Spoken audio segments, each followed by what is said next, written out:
Punching Up, a Nintendo podcast, is brought to you by you. If you want to learn how to support our show, go to patreon.com/laststandmedia.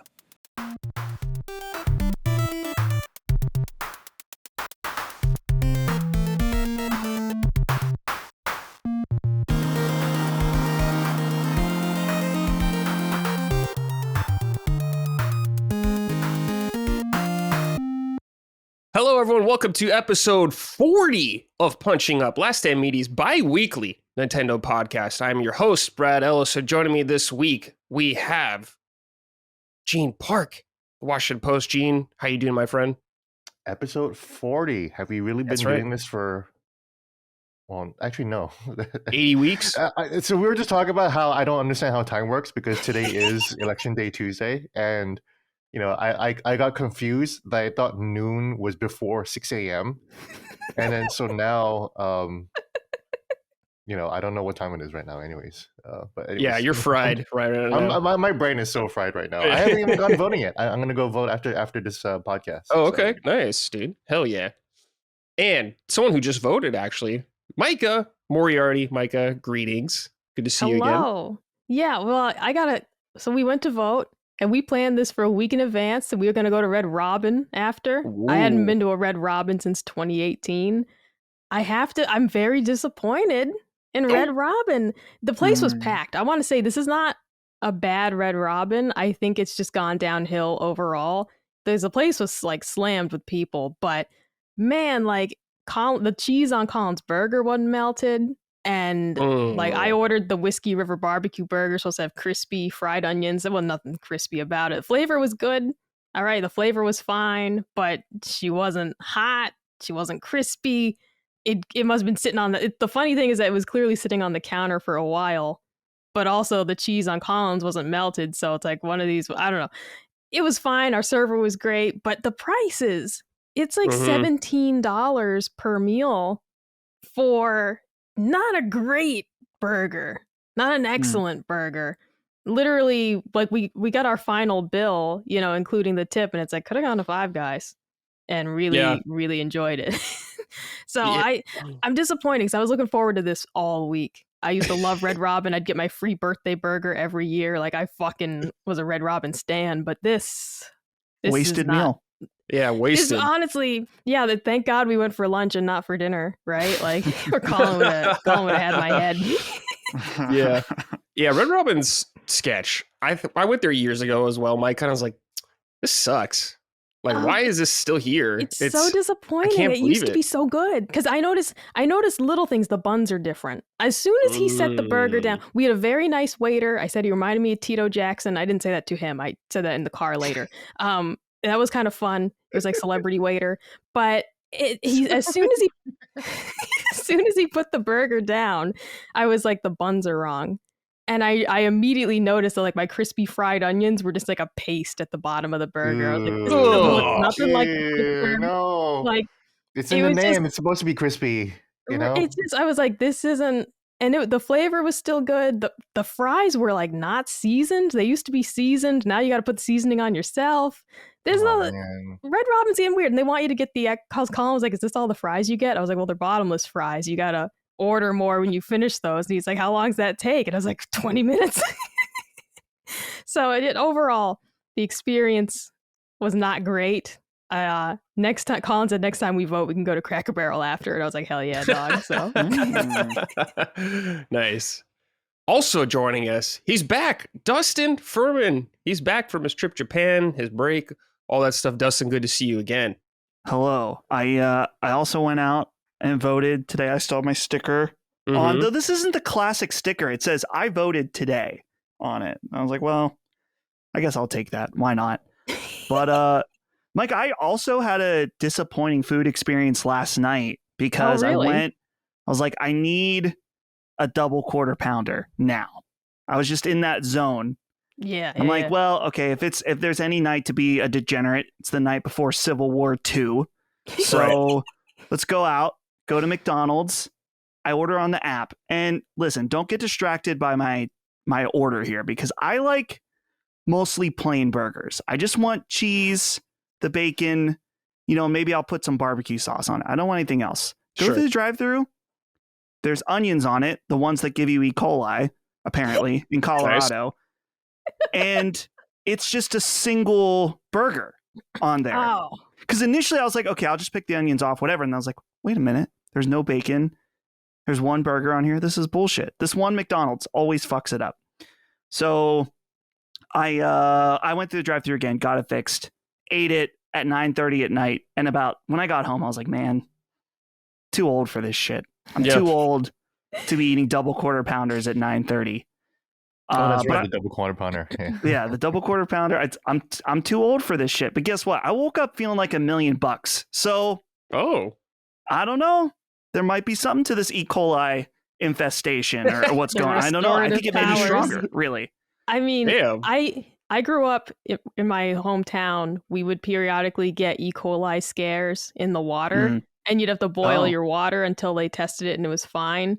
And the kids at school used to yell, boil your water at me because I lived in a different town than some of them. So they knew that I had the E. coli one. I'd be going down the hall and they yell, boil your water at me because you take a shower, you got to keep your eyes shut. You got to keep your mouth shut the whole time. It's a whole scene. But it's also clearly not that dangerous because it happens all the time and we're fine. Right. Yeah. I mean, it's honestly last night I was so desperate. It's like a risk I was just willing to take at that point. Like I just, it's fine. Is that I'm not in Colorado. Is that the best burger you had access to? Oh, at 9:30 at night in Butler, Pennsylvania. Yeah, I guess you're right. Yeah. Where the Eden Park's not open? Oh, Eden Park, their burgers, no. You go to Eden Park is the breakfast spot. It's so good. I fucking love Eden Park. I mean, quarter pounders are good. I don't know. Quarter pounder. It's solid beef. It's real beef. 100% real beef, as McDonald's says. Right? I don't even care if it's real beef or not. Honestly, they could tell me it's horse meat and that would be a plus. I don't care what it is. It's good. So, damn. But yeah, so I'm living another day. Happy to be back here on Punching Up. I find your plain cheeseburger thing interesting because I used to love only plain cheeseburgers too. Like that was what I had growing up. I've gotten that now. For me, I don't like dressing on it. I do like lettuce and onions. I actually now prefer my burgers with lettuce and onions on them. No tomatoes. Hate tomatoes. No tomatoes. I do sliced tomatoes. Gross. I love tomatoes as a food. They're delicious. Dice them up, smash them up, whatever. But if it's just a full slice, I just not a fan. Pickles too. I like the taste of pickles, but I don't want a pickle. But I like how pickles taste. If that makes sense. I'm gonna say it. Pickles are cringe. Don't eat pickles. Are nasty. No, Thank you, Brad. You can't do. You have ever had fried pickles? Oh my god, they're so good. I would immediately puke if that touched the tip of my tongue. I'd barf immediately. Oh, see, my mom loves pickles, and as a kid, pickles were just a snack. Like just eating a whole pickle as a snack was a thing. So I have always loved pickles. My mom makes this really good pickle brined fried chicken. And it's just fucking incredible. We're a whole family of people who love pickles, though. Clearly, all of us makes sense. Really jive with it. Have you ever seen the pickles? Certain gas stations, they have them in a bag. And it's just like a giant chode of a pickle. It's chili dillies. Color. That's heinous. So at the drive-in movie theater back home, the Northfield Drive-In, and one of the most popular snack at the movies was the chili dilly. And there was a little commercial, get yourself a chili dilly, and it's a pickle in a fucking bag. But they sell them at the grocery store too. Ugh. Dear you don't want to just eat a pickle in your car watching Transformers? Imagine if that spills. Oh, yeah. Oh. There's a risk. Ew, pickle juice all in your car? Dude. Okay, Brad, are you like me in that if I'm at a restaurant, and you get the burger and the fries and they put a pickle on the side, that pisses me off. I don't want that shit tainting my burger. Holly, I'll take that off my plate now. And then I'll get a napkin and wipe the juice off because I don't want it touching my fries. Yeah, this is where I'm in between. I like pickle juice. It's like that whole Hannibal Buress skit where his house would run on pickles, but they would just still have the jar, so he would actually just dip his fingers in it and then just sprinkle it on his burger for flavor. It's it sounds disgusting, but I actually like it when my burger and fries comes with a pickle on the side. I'm not going to eat the whole pickle, but But I like the garnishment of it. It's the essence, because it's the same as the ketchup water. And you get a Essence of little of pickle, that yeah. the essence My of the favorite ketchup Yakuza on your move. plate. Stop it. Just stop. No more. Just stop this gross behavior. Oh, welcome to our Nintendo podcast, Punching Up. Please check us out on patreon.com/laststandmedia. If you'd like to support us, you can get the show a day early if you support us over there for the $5 and up tier. And all of our shows you can get early as well. You can get Summon Sign early, my other show. So Sacred Symbols, Defining Duke, and Constellation. We got a bunch of good stuff. Plus Sacred Symbols Plus. We just did a Silent Hill 2 spoiler cast with me, Gene, and Jaffe. It's a lot of fun, actually. I really enjoyed that one, Gene. That was a good one. Yeah, people like that one. I was actually, I was thinking, oh my god, it's gonna go out and people are gonna fucking hate me. And I saw the comments. I was like, oh, people are actually like vibing with the convo. Yeah. They're mostly hating Jaffe. But, Yeah. That's a whole other conversation. Dustin, you're back for this episode, but some things are changing with the show. Yeah, Brad, Yes. you just said my other show is Summon Sign. What does that That's mean? right. What does that mean, Well, guys? Well, yeah, big changes. So yeah, we're doing some changes for Punching Up. So let me lay them out and then we can briefly talk about a few items. Moving forward, Brad is the new host of Punching Up. And me, Brad, he's kicking me off the cliff. You're fired. I'm Yeah. out. You're I made the fired. call. I'm fired. I fired myself from my own show. But yeah, so we'll get into that a little bit. But yeah, that's what's happening is Brad is taking over. He has done a great job while I was away. Very appreciative of that. And yeah, so why? I guess why are we making these changes? There's a few different reasons. I think that the main one, I guess I don't know if it's a main one, but like the two deciding factors was as I was coming back, I was recording a lot before I left. There was a lot of times where I was recording sometimes 4 or 5 times a week in addition to doing all of the production stuff. And obviously that's not good for me, but it's also not good for you, the audience, to hear me that much. And so with that, I think that one of the really important things about having this show grow in the future with Switch 2 is that it's difficult for me as a host of 2 of our platform shows, being Sacred and Nintendo, is that I feel like when writing the notes, was thinking about the audience hearing me twice because some of the crossover topics, I was like, is this worth covering here? Is it not? And I think that, and this is just a speculation, is that Switch 2 is going to become a more multi-platform device than Switch already is, especially if the power level is there.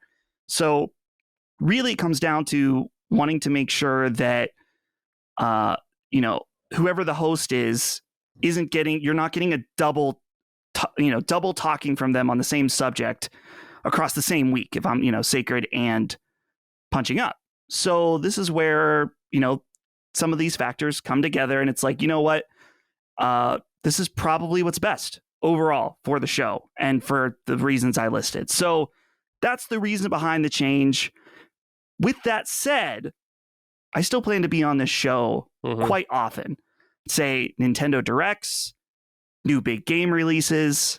You can expect your boy here as probably the next highest Nintendo adjacent member of the crew.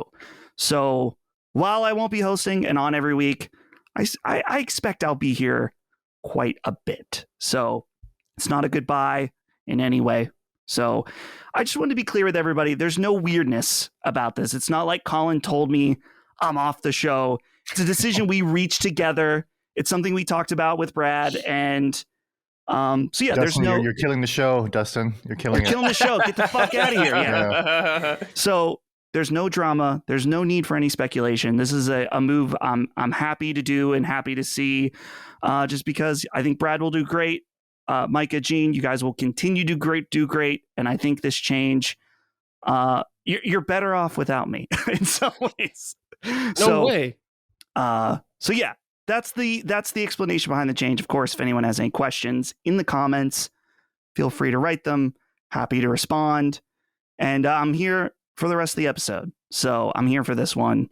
Now, I'm sure I'll be back when Switch 2 gets announced, which literally might be the next episode. So I might be here back to back. We'll see. Maybe. But yeah, if you write comments praising Dustin, I will delete them. This is now my show. I am the overlord of this now. So we're going to erase Dustin from the punching up canon. He never existed. Thank you for your time. But yeah, Dustin, welcome back anytime, of course. Love talking video games with you. So yeah, I'm hyped to have you more on the show more with us in the future when you can make time. It is crazy that you were on both Sacred and Punching Up. Yeah, you're the only person. You're the only person shared among all these different shows. Like imagine if you hosted Stelly too. Like that'd be just yeah. Well, yeah, and that's like I said. Like there were some weeks where it was Punching Up, Sacred Plus, Stelly, Constellation. Yeah, exactly. Yeah, it was like it's just, dude. People, I know you guys are sick of me at that point. I don't want you guys to hate me. So. I'm still probably going to be on, like this week. I'm still on 3 shows, so I'm still going to be on a lot. But we're trying to avoid. Well, are you back though? Are you editing and everything? Are you doing the stuff? Yep. Yeah.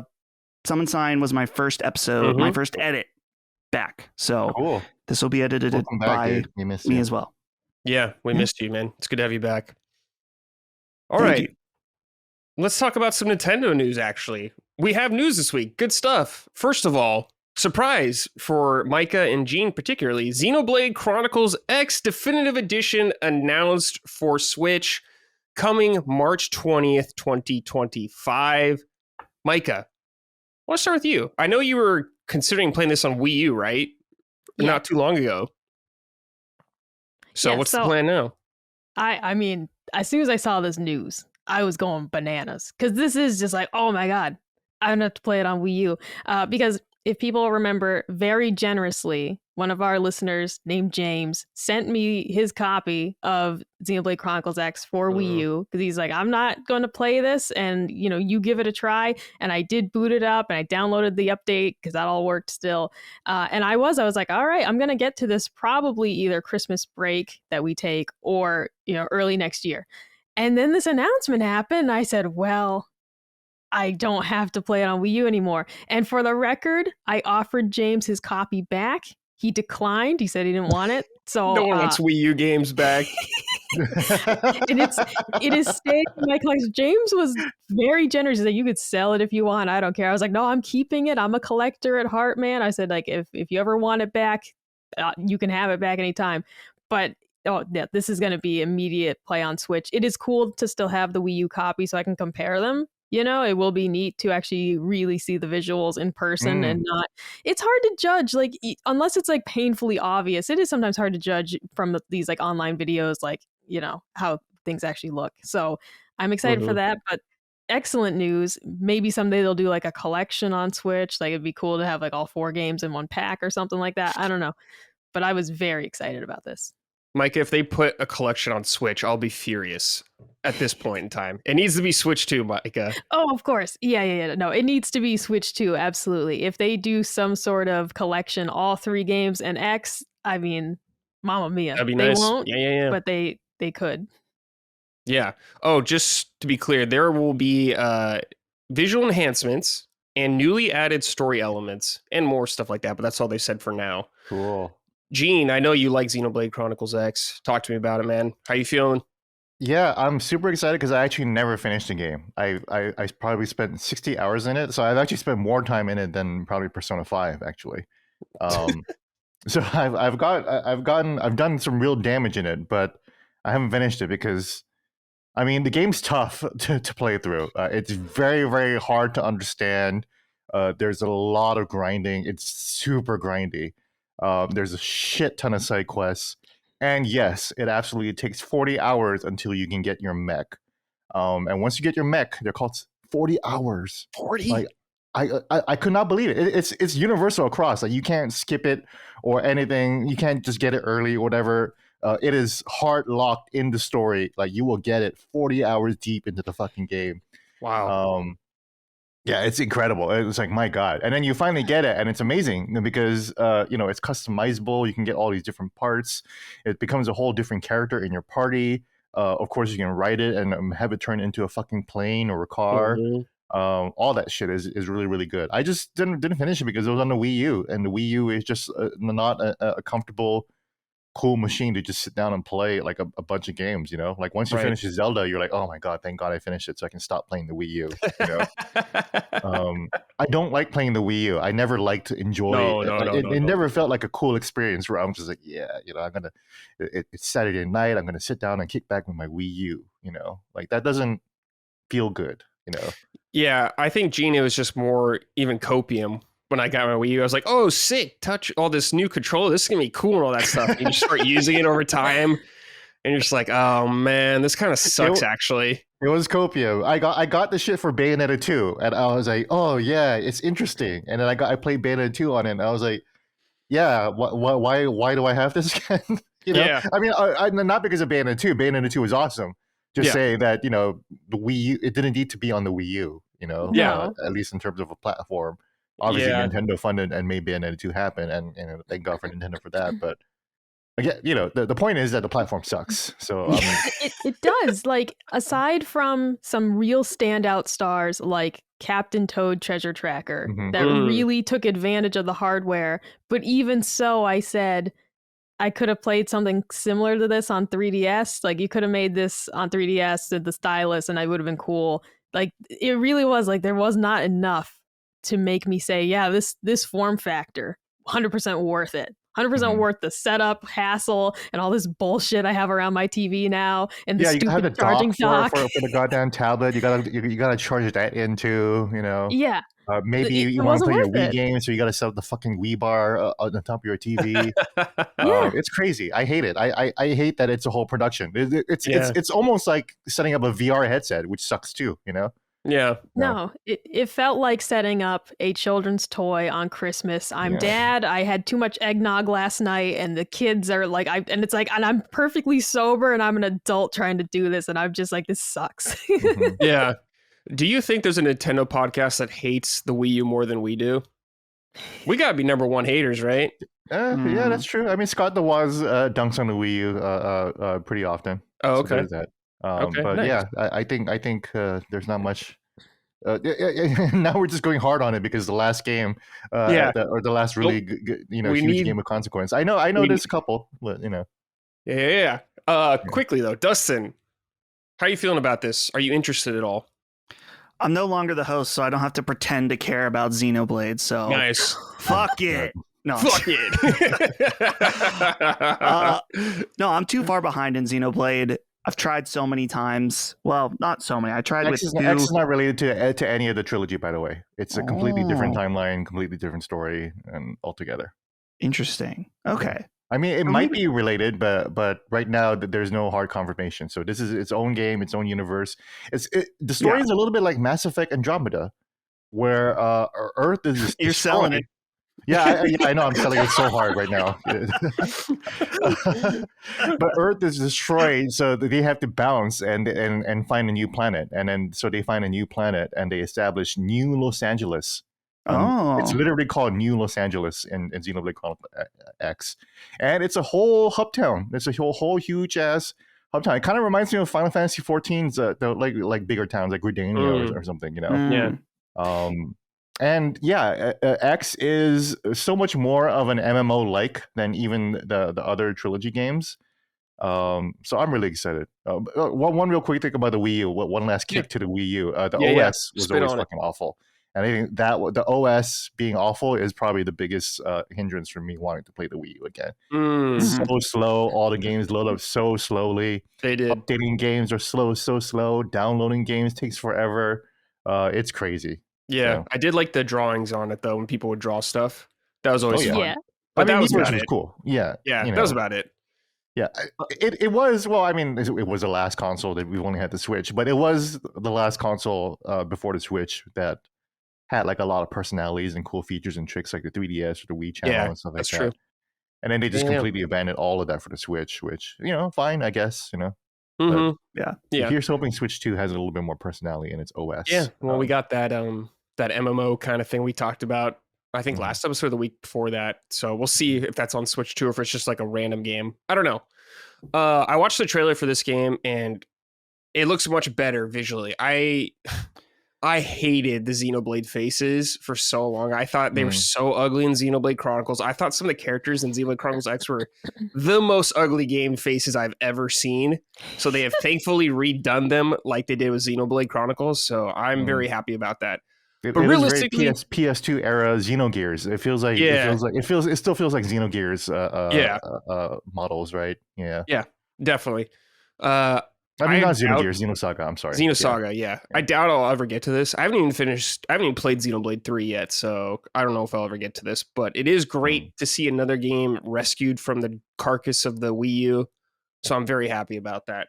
This is fun because this is the one with guns. This is the one where that is cool. I like that. A shit ton of gun classes, you know? Yeah, guns. And that's why Xenoblade 3 did have a gun class, like a gunner class, and that was so much fun. And it was fun to run Xenoblade 3 with like 6 members who all just had guns. And so that's what you can do in Xenoblade Chronicles X. Like you can just run around and just shoot monsters in this alien planet that you're colonizing. You know, like you're just a bunch of white people coming on and say, "No, this is new Los Angeles now." You know, it's awesome.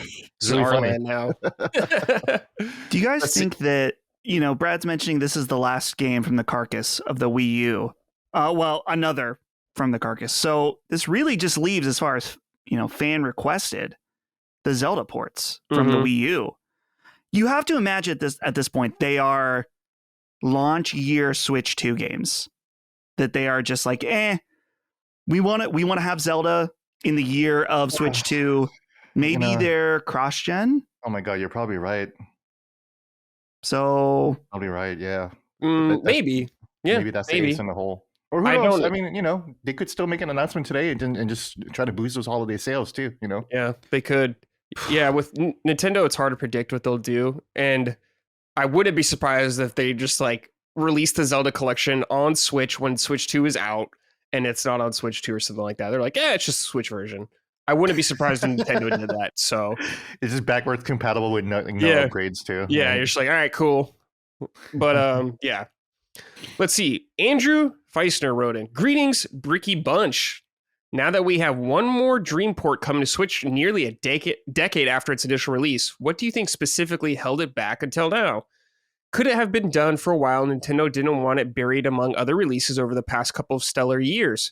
Maybe it needed more TLC.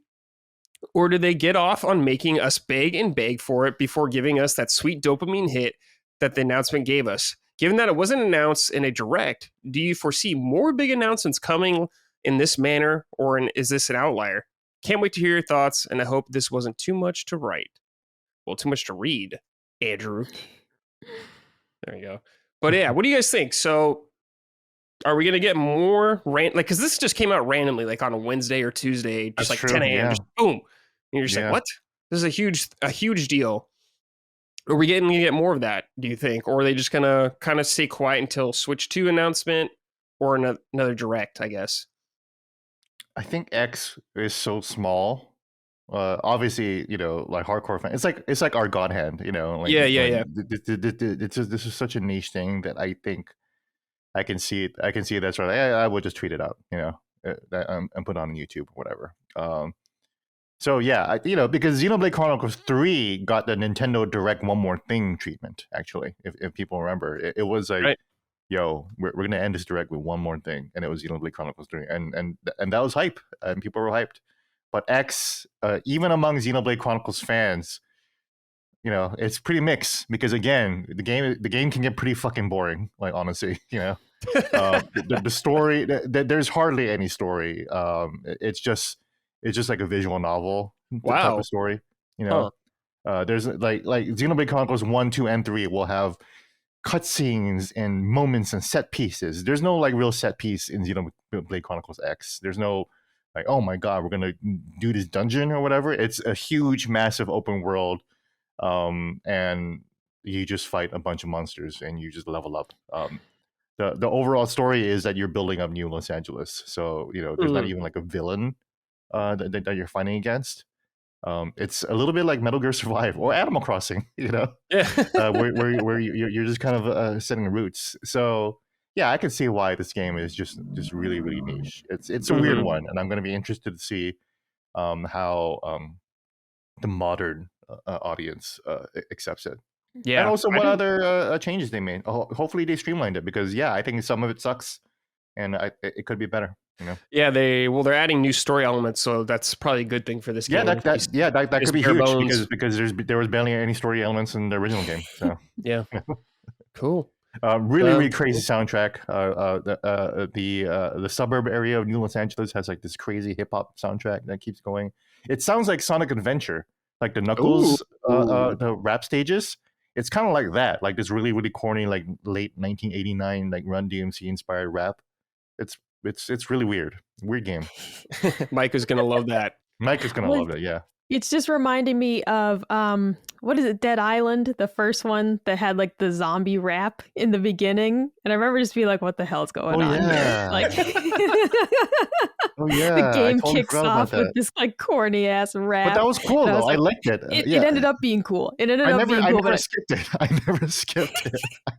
And it's like that's the thing. It grew on me for sure. But my very first impression, I was like, "What the hell's going on here?" But hearing you, the more you talk about this, Gene, it actually becomes readily apparent why this wasn't done sooner, because the reality being that if a diehard, Xenoblade fan such as yourself is readily admitting all the problems with the game, the reality is that people asking for it to be on Switch so it's available does not necessarily translate to fantastic sales. So it really, when you look at it from that perspective of if this wasn't super well received by the fans of the series, a series that is already a bit niche, then you're really saying, what's the value of us doing this aside from pleasing the fans?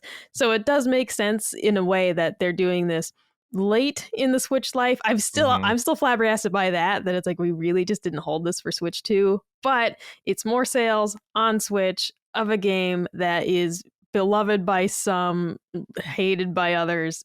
But it's interesting hearing you talk about it, Gene, because I'm really excited to try it out, but with a little bit of like a grain of salt of it's not the same as the other games in the series.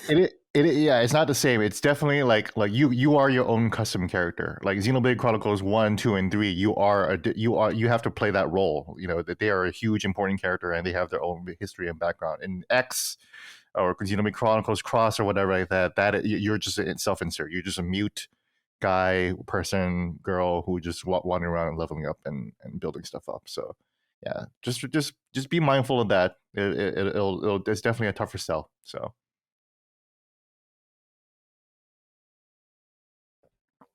Brad, you're muted. Brad, oh, I'm muted. Dead. Oh, I was typing. Okay, I'm back. All right, let's talk about Nintendo Music. This app came out, I believe, last week, kind of out of nowhere. Nintendo, they don't have any other thing on streaming services, no Apple Music, no Spotify, nothing like that. Very Nintendo, they decided to make their own. And guess what? You got to have that Nintendo online membership to get a bunch of this stuff. So that's classic Nintendo right there. Let me read this though from Mercury S13. Hey all, have you guys checked out the new Nintendo Music app yet? If so, what tracks are you guys bumping to? I'm glad to finally have that Animal Crossing New Horizons soundtrack and KK Slider songs available offline. Thanks and have a great week. Now, have any of you guys checked this app out? I have actually a lot. I've dug into it. Dustin's holding it up, it looks like right there. Micah's shaking her head. That's a big no. No. But Gene, what about you? No? No, Gene. Nope, I have it downloaded. Of course, you need a Nintendo Switch Online account, and I'm into the idea. I have every single Nintendo app downloaded on my phone, because I'm trying to support Nintendo and I'm interested in their mobile strategy. And this is a weird one. I'm not sure I understand it. I don't get it. Not really, I like hearing Nintendo music in my Nintendo games. Sure. Dustin, have you dug into it? Yeah, I've looked at it a little bit. It's interesting. I'm like Gene that there are certain game soundtracks that I will listen to independently, but not Nintendo ones. And it's not that they're not amazing. Yeah. Like they have the Mario Galaxy soundtrack on here, which is 10 out of 10. Yeah, amazing. One of the best. One of the all-time best. Yeah. But I'm not going to put that on when I'm working or something. You know what I mean? It's too busy. It's too busy. It's not very good study music. I guess the Animal Crossing would be. Yeah. But Mario Galaxy or Zelda, like it's like cocaine. Like I shouldn't be doing this while I'm trying to study. You know? Right? Yeah, exactly. So I think that at least it's well executed. Like looking at it, I think since it's connected to my Nintendo account, it shows me the games that I own. And then so it's like, here's all the soundtracks for the games that you own, which is cool. And it has like these custom playlists and stuff like that. I understand their strategy where it doesn't have everything. It's not like a comprehensive Nintendo collection of music, but you got to stay subscribed because they're going to continue to add more music. Mm-hmm. So it's one of those things that I don't think anyone is going to sign up for Nintendo Online for access to this app. But the people that already have it may enjoy it as an extra bonus. So it's cool. I'm not going to complain about it.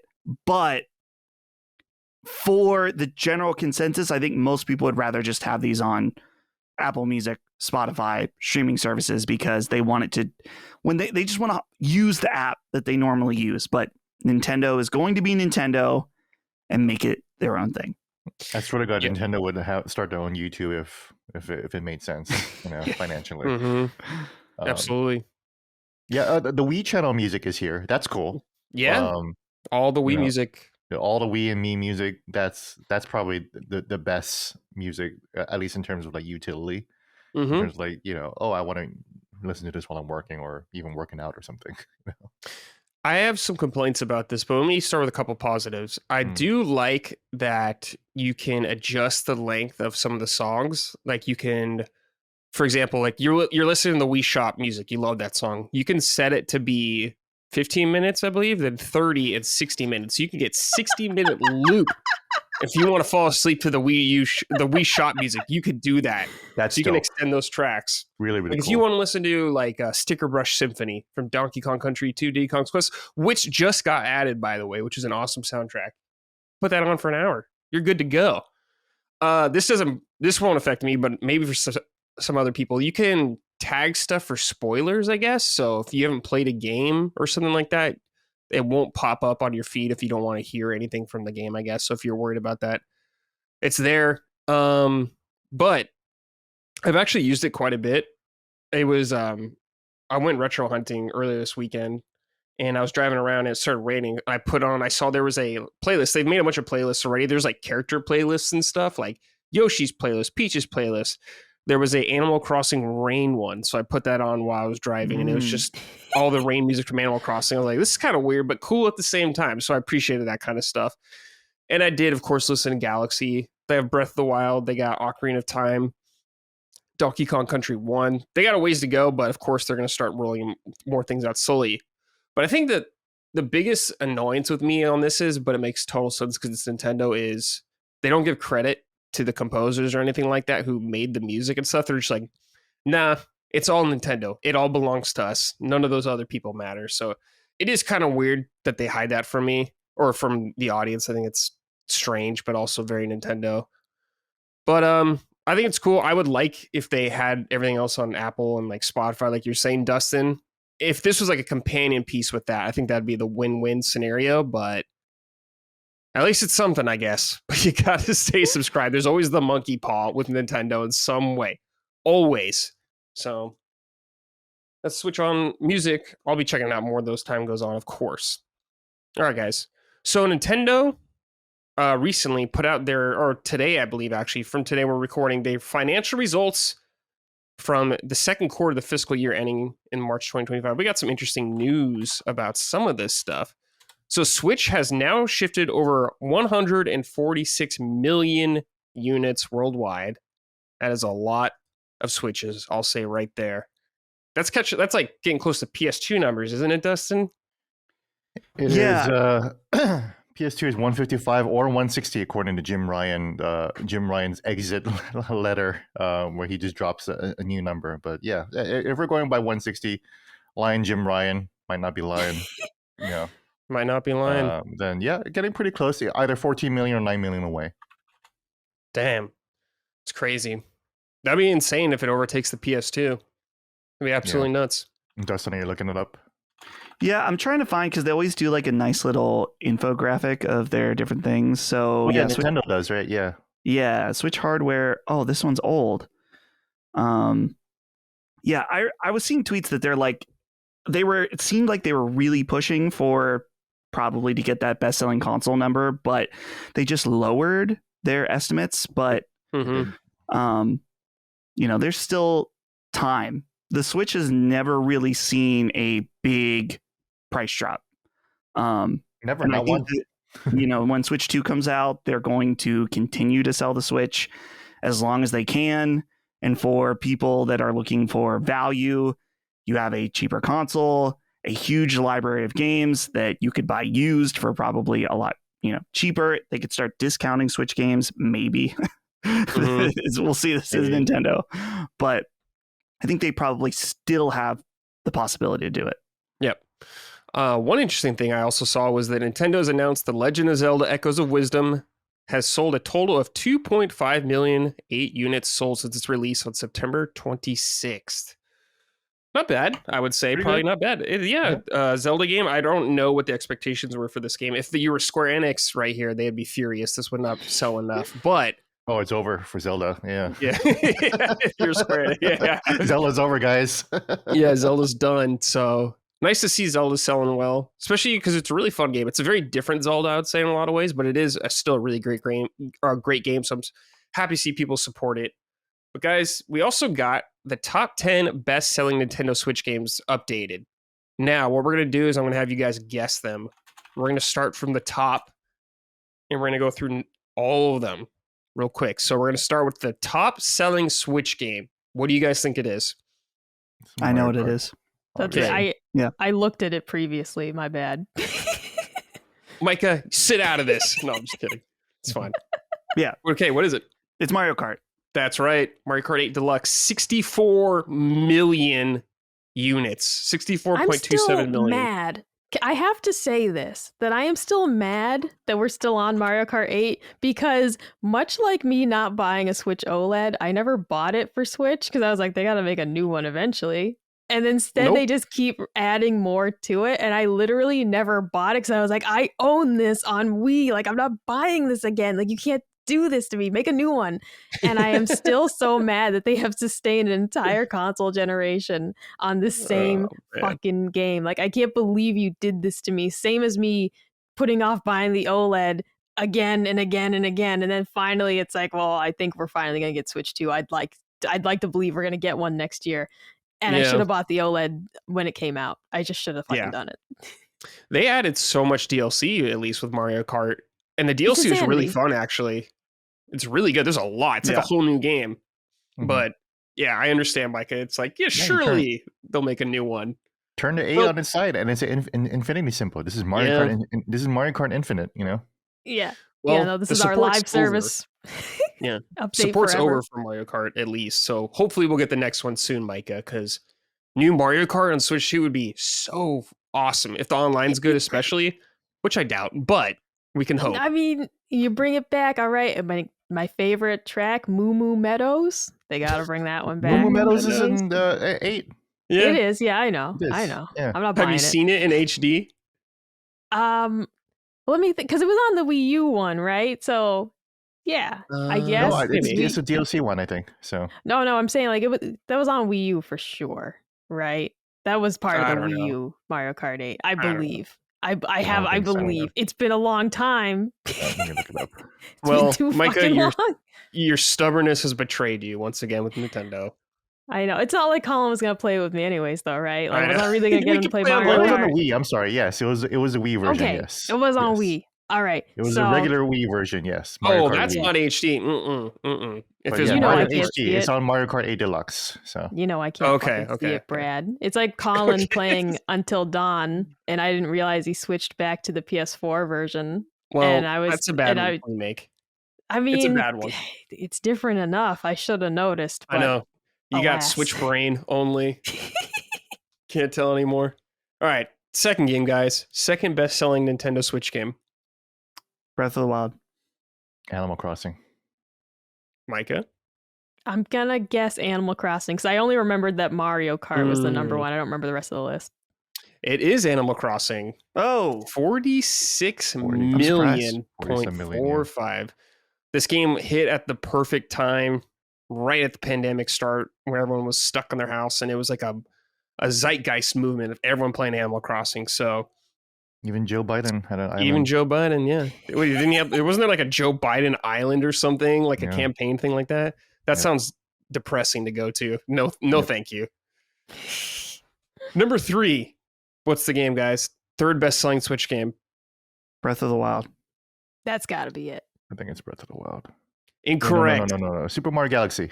Incorrect. Galaxy. No, incorrect. I mean, not Galaxy, Odyssey, but yeah. It is Super Smash Bros. Ultimate. Oh, fuck. Of Oh. course. Wow. 35.14 million. The world's most popular fighting game. Man, what a moment in time. That was so fun. All those character releases, man. So many good characters in that game. It's insane. Mm-hmm. Whew. All right. Number 4. Fourth best selling Switch game. Breath of the Wild. If I keep saying it, eventually I'll be right. It's gonna happen someday. I'm going Mario Odyssey on this one. Okay. Okay, now I'll go Mario Odyssey. Okay. It's Breath of the Wild. Damn it. There you go. 32.29 million. Guys, that's as huge. a Wow. longtime Zelda fan, Zelda seemed like it was kind of in a dire state for a while, especially with like Skyward Sword didn't sell, I don't think, as much as it should, nearly as well as it should have done. So it's a little scary, but to see Zelda kind of back on top, regardless if you like the new direction, I'm very happy to see it's more popular than ever. So that's good news. All right. Number 5, guys. Breath of the Wild. No. You just said that. Mario gotta be Odyssey Odyssey. is got to be floating around in there. It's got to be. People love it. Trying to They think sing a other little big- song. There's a lady that sings. I'm Yes. familiar. Mhm. I didn't like Paulina? it, but I'm familiar. You didn't like Mario Odyssey? No, it's too hard. It was very hard. Oh, Micah! It's Weird. fucking frustrating. Yeah, it was hard. Um, It was tough. I'm gonna go with Pokemon Sword and Shield. Oh, that's right. Okay, Gene. I will go with Mario. I'm going to do the Dustin route and go Mario Odyssey. Just try to brute Okay. force Mario Odyssey until it happens. I like it. Okay, Micah. Oh yeah, Mario is that what Odyssey you for said? this one. Yeah. It is Mario Odyssey. There you go. 28.50 million. Okay. Mario Odyssey. I remember it being great 26 million or something, so it went up. Okay. Yep. Great game. All right. Next game on the list. What is this? Number 6, I believe. What do you guys got? What are you thinking?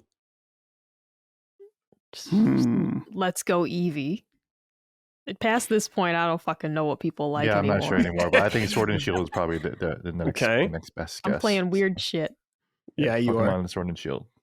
What about you, I'm trying to Dustin? decide which Pokemon game is the best selling because I'm thinking about Scarlet and Violet being later in the Switch's life, so there's a Mhm. bigger install. So I'm gonna say Scarlet and Violet. Okay. It is Pokemon Sword and Shield. There you Fuck, go. my logic was I had good logic, but You did. That's good logic. That's good logic. didn't help. Yeah, but the one everyone trashed is definitely the most popular one, Sword and Shield. Yeah. Damn it. 26 million.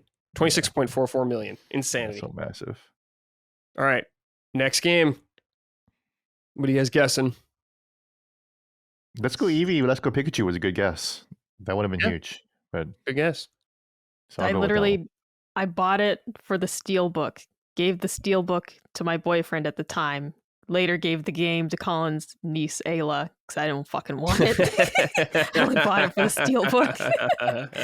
I'm going off the track. I'm going triangle strategy. I know it's not on there, Whoa, but it should okay. be. It should be because Okay. it's fucking good. Yeah. I'm gonna You think- say Pokemon Arceus. Okay. These don't Good sound guess. real. Do you guys realize that? Do you guys realize you could just put Pokemon water bottle and I would be like, I guess that was a Pokemon game, sure. Like Yeah. they're so all over the map that like Mhm. you could put anything. You could Pokemon Mac versus Windows. Like you could do anything, and I would Sure. believe it if you made a Pokemon bunch of Poop fake versus P. ones. Poop versus pee. No, I don't want to think about the third version. The special, Yeah, the crystal version. All right. It is Pokemon Scarlet and Violet. That's crazy. 25 million.69. That's crazy. 25.69 million. Not bad, Pokemon. Cleaning house. All right, next game. What are you guys thinking? What number are we on? Let's see. 1, 2, 3, 4, 5, 6, 7, 8.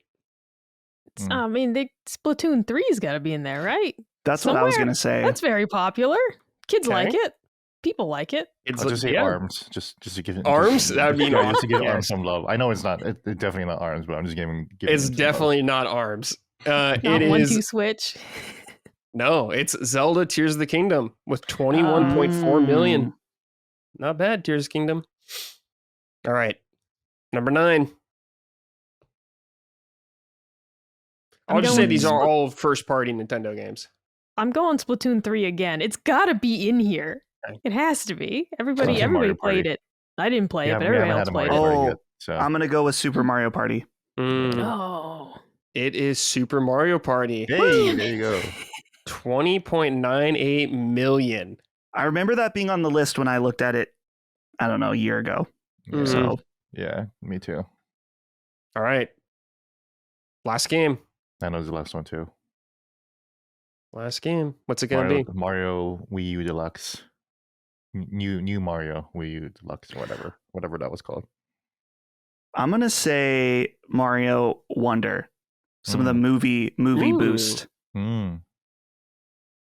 What about you, Micah? I'm sticking with Splatoon 3 because if Splatoon? it's not on Okay. here, I'm going to be upset. Okay, well, you're not going to be upset, Micah, because it's new Super Mario Brothers U Deluxe, so you are actually upset. It's not on here. Only Japan cares about Splatoon. True. People don't care about it. It's not even on the list. They have a couple recently released Man. Nintendo Switch games. Oh, go ahead. Why did everyone buy Super Mario Bros. U Deluxe? Game's ass. No, I it's bought good. it for the Luigi thing. It's good. I haven't even played it. I don't know. I don't know why suddenly people thought it was the one to buy, but it was pretty good. It's got good levels. It is really boring, like in terms of like Yeah, the Wonder's ideas it way brings better. and everything but the level design is good. But that's such a weird explanation to point to. This is why it is the 10th best-selling Switch game of all time. I'm surprised. I guess it was just a default 2D Mario game for so long, and that's why people just bought it. So. Yeah. Which one has them in the little cat suits? I liked that one. That's 3D World. Yes. 3D World. And that game rules. The That 3D game's World fucking and awesome. Bowser's Fury. That one is much easier, I think, Micah, too. So I think. I love the little cat suit one. I played that because the one that came with you, right? Because I bought it. I bought it with my tax return, and I got my Wii U, and it came with a game, and I bought some amiibos. It was fantastic. What a waste of a tax return. Nice. It was free money from the government. Who am I to spend it responsibly? Yeah. Yeah. What better way to spend your money than on Amiibo? The best value you can get. They have just a couple updates. Like I said, Echoes of Wisdom, 2.58 million. They have Paper Mario 1000 Your Door has sold 1.94 million. And Luigi's Mansion 2 HD, 1.57 million. Man, all their games just sell so well. It's crazy how well they do. Nintendo is a powerhouse. All right, guys, coming up very soon, I believe Thursday is the 7th, is Mario and Luigi Brothership is out. Are any of you going to pick this up or thinking about picking up in the near future? I'm really torn on it. Like, okay. Oh, sorry. No, go ahead. Actually, let's start with you, Micah. Yeah, you hopped right in. Let's go. Well, I'm just torn on it because I've seen, everybody has seen the IGN gave it like a 5, but then everyone else gave it much higher scores. And I'm like, it's pretty extreme. It's not like you gave it a 7 and everyone else gave it an 8 or a 9. So I gave it a fucking 5. And I really want to, I don't put too much stock in reviews overall. Like I use them as I just want to make sure this game isn't ass. Okay. Yeah. But I'm like, that's really, really out there. So I was already kind of lukewarm on the game just because I wasn't feeling in the mood for, little Nintendo RPG type thing. But that made me feel like a much greater pause of I'm really going to wait and actually see what my friends think about this. Like people who I talk to and really know their taste and they know my taste. That's who I'm going to wait on to hear from, because the reviews at this point, I'm like, I don't know what's going on here. Yeah. Dustin, what do you think, man? Yeah, the reviews for this are definitely a little puzzling. The way that my impression of this game, which I haven't watched a lot of the preview stuff about it, or I haven't watched any reviews, I've seen like the Metacritic and stuff like that, is that it doesn't look bad to me, but it also doesn't look exceptional.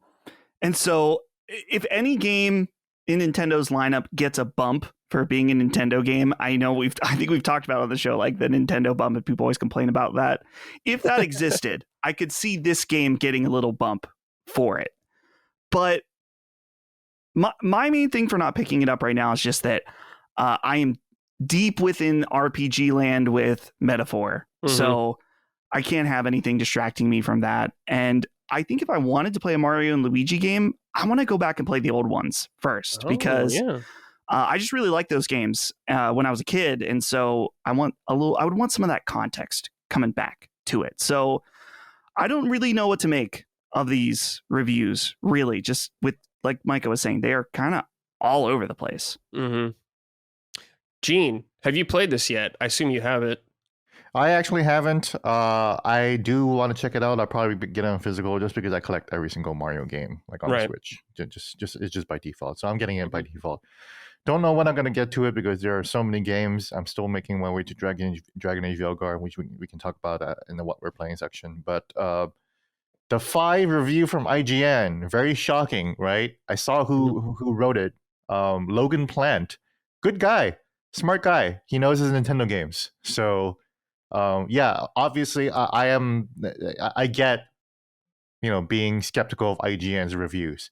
Trust me, I'm a God Hand guy. We're still not over it, right? So I get it.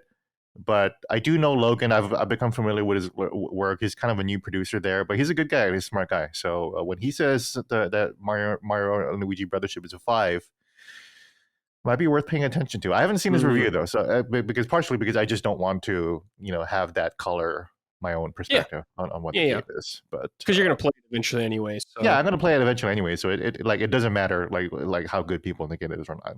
I'll check it out. Especially since it's just been such a long time since I've even touched a Mario RPG. I still never finished Super Mario RPG, the new one. Oh, the remake? I bought it. I haven't played the remake at all. I've played the original, but I just haven't played the remake yet. But I own it. Yeah, I got halfway through the remake, and I was like, "Yeah, I'm good." I can, and there's so many other things to play. Sure, yeah. As for me, I would buy this game, but Dragon Quest III is coming out soon, and that's going to take priority for me. That is a priority. Yes. Well, when is it coming out? Holy shit! It comes out like the 14th or something. I think it's next week. I think it's like I have to pre-order that for Holly. I can't wait. Yeah. Totally I pre-ordered mine a couple days ago. Like I was like, this is a must get. Did I pre-order mine? Let me check. Let me make sure. Yeah. But I'm curious about this game. I've never played a Mario and Luigi game. None of those games, because most of them were on DS and 3DS, and I just kind of missed the boat on them. But I heard they were all really good, so I would like to try this. I think this is the devs that made the Octopath games also, so I am curious about that. But I have heard some performance problems in this game, particularly long loading outside of like when you get out of a battle, there's long loads, which is kind of brutal in a turn-based RPG when you're going to be getting in combat, I assume, all the time. I wanted to read this email from Jack Finning because he has an interesting perspective on it. He says, "Everyone is here. Hey, Punchers, have you guys been keeping up with the release?" Oh, I'm sorry. That will be later. This is Captain Picard. Scratch that. Captain Picard, you're right. Very important. Hi, Brickfisters. Glad to have you back on the show, Dustin. Mario & Luigi Brothership is releasing this week. I was pretty excited for it since I have a 5-year-old who loves the brothers. However, I learned today that this game does not have co-op. I just assumed that there'd be a mode where you could play this game, play this co-op with one person controlling each brother. It seems like an obvious thing to me. This disappoints me greatly, and it seems like a huge missed opportunity. Are you guys excited for this game? This might be the last new original release for the Switch, so I wanted to know if any of you would be checking the game out. I'm personally still on the fence about it. So disappointed about the co-op thing. Thanks. I'm not sure how the game works, if a co-op mode would work, but I think when you have two brothers like that, that would be really cool for co-op. I remember games like even Final Fantasy IX and stuff had co-op you could do back in the day. So I think it'd be really awesome to have co-op in this game, and it is kind of a bummer, especially because Nintendo is so good about co-op and playing with friends, but What do you guys think? Big deal at all? Any of you care about that? It's not something I would have honestly thought of just because it's like, yeah, a little Mario and Luigi RPG. It didn't hit me as something that I would want to play co-op, but I don't have a 5-year-old, right? Right. So I can see that as being like, yeah, I'll hold your hand through the game and play it that way. But it didn't even occur to me for a release like this to have co-op be part of the experience. Mm-hmm.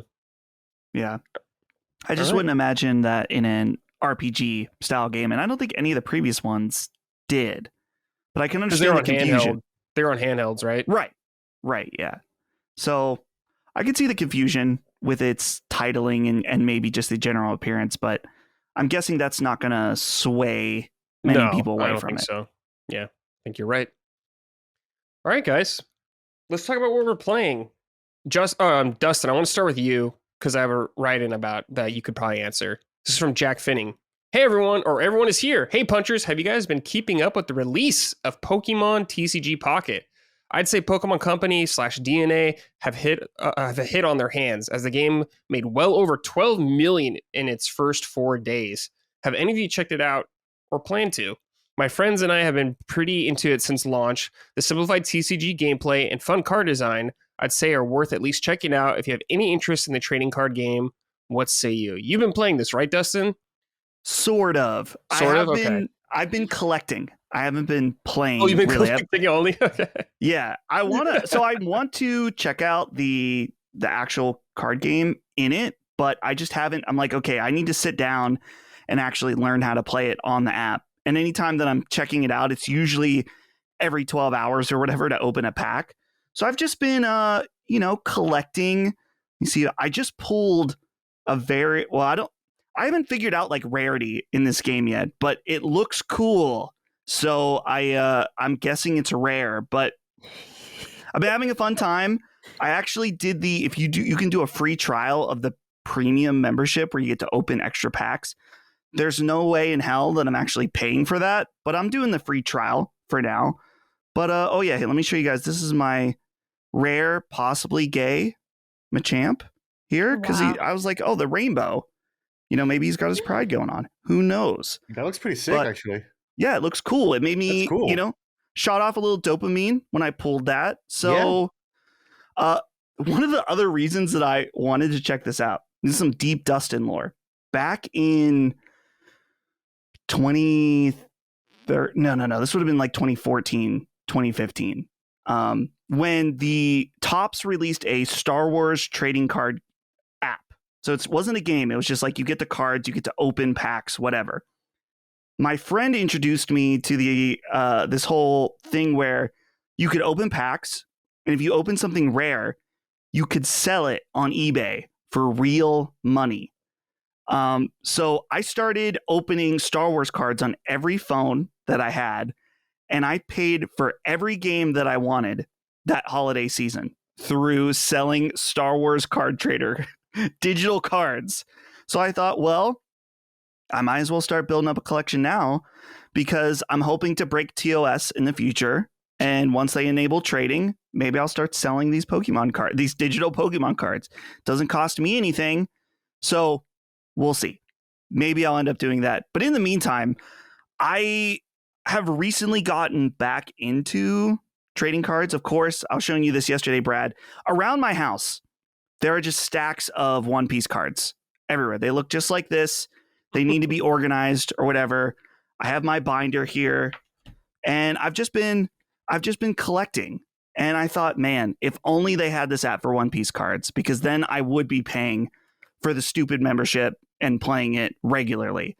But in the meantime, the Pokemon version is cool, and it's been fun because pretty much all of my friends have been playing it as well. And we've just been sending each other screenshots of cool things that we've pulled and stuff like that. So it's well done. I'm sure that people are spending lots of money as Jack writes in, 12 million in its first 4 days. That's the tip of the iceberg for the amount of money this app is going to make. Yeah, it's crazy. Micah, Gene, do you have any interest in checking out this Pokemon TCG Pocket? Nope. I've never felt so old. I got confused. I didn't know about this. And then I saw people talk about it in the Discord, and they're using these acronyms. And I literally am trying to figure out the acronyms. And I'm like, Turner, Classic, and I'm like, what does it fucking stand for, right? Because everyone's just like TCG, and I'm like, what is it? And then I'm just like, oh my God, like I can't, I just feel ancient. I feel like the old lady in the Titanic movie that I've never seen, but I know about her. I'm just really feeling my age here. But I don't have the nostalgia for Pokemon. I was actually talking about this with some of my other like ex-Jehovah's Witness friends about like, it's a little bit of a lament that we missed out on it because we weren't allowed to have Pokemon. And it's like, man, I see people getting so excited about it and so nostalgic for it, and I don't feel it. I had to throw away my Pokemon Happy Meal toys. We had to throw away the Pokemon Burger King toys, all right? We couldn't have them.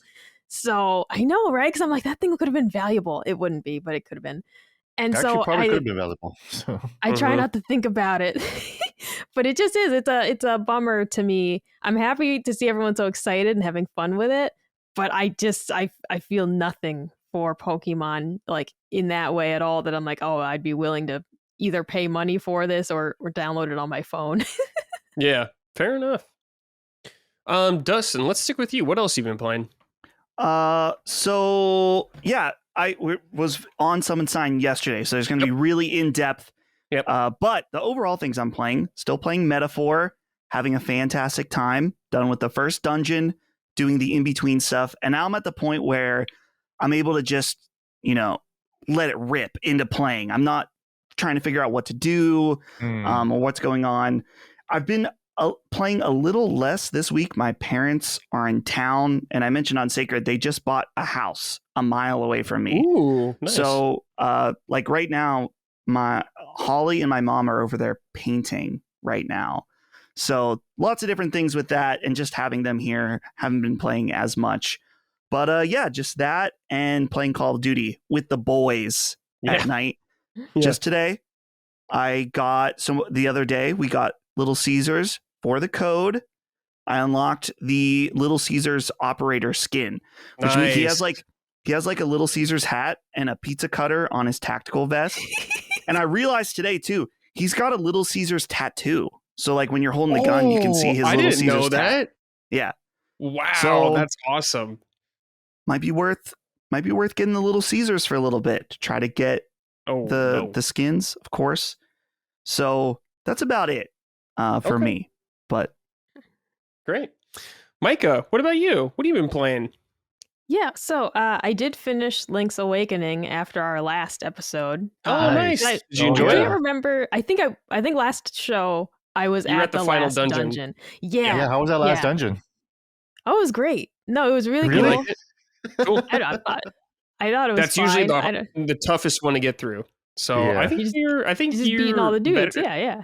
I think you're better than you think you are at Zelda games. Yeah, I think you really underestimated yourself in terms of if you thought Link's Awakening was fun and cool, then you took on the hardest Zelda challenges. You can play any Zelda game and just be fine. So well, yeah, I enjoyed that one a lot. I did miss the part where he played all the instruments because I was listening to a podcast. I went and watched it on YouTube later. I promise, Brad. I promise. I went on YouTube later and watched it. Like I want to reach through the screen and strangle you right now. Because I literally I get there. And then I was like, I'm just listening to my football podcast or whatever. And then I realized like, oh, he's playing all the instruments I just collected and I missed it. Like, I tried to turn up the sound real quick. Did you used to be like this? Listen to podcasts and game at the same time before you met Colin? Oh, I mean, so I guess not because, well, yeah, because I used to just listen to like maybe I'd be putting on Game Grumps, or something else. Like it was just Game like counts. I don't have time. Game Grumps counts. Yeah. Yeah. I just was like I don't have time to do this and game. Like gaming, it's like when am I going to watch this video if I don't watch it right now? So I've been doing this for a while. Okay, that's good then. That's good to know. I as long as Colin didn't corrupt you into doing this, then I'm okay because Game Grumps does count. Game Grumps is basically a podcast. So. Yeah. Oh man, yeah. You and I should have a Game Grumps fan podcast one day where we just absolutely talk about them. I don't have it in the room with me.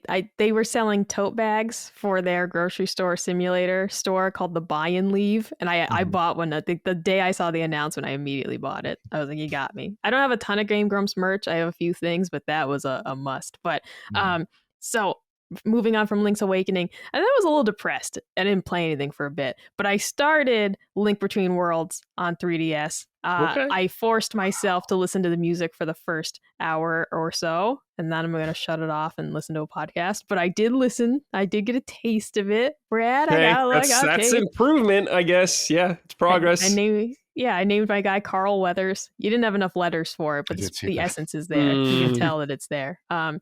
I like it so far. It's a small map because it's the same map as Link to the Past. So I like that it's a relatively small area that you're working with. It's like if you get lost, it's really not that far to walk. It's kind of how I felt about Link's Awakening as well. It's like if I get turned around or lost, it's not too much backtracking. The reality is that it's just not a very big space for you to explore.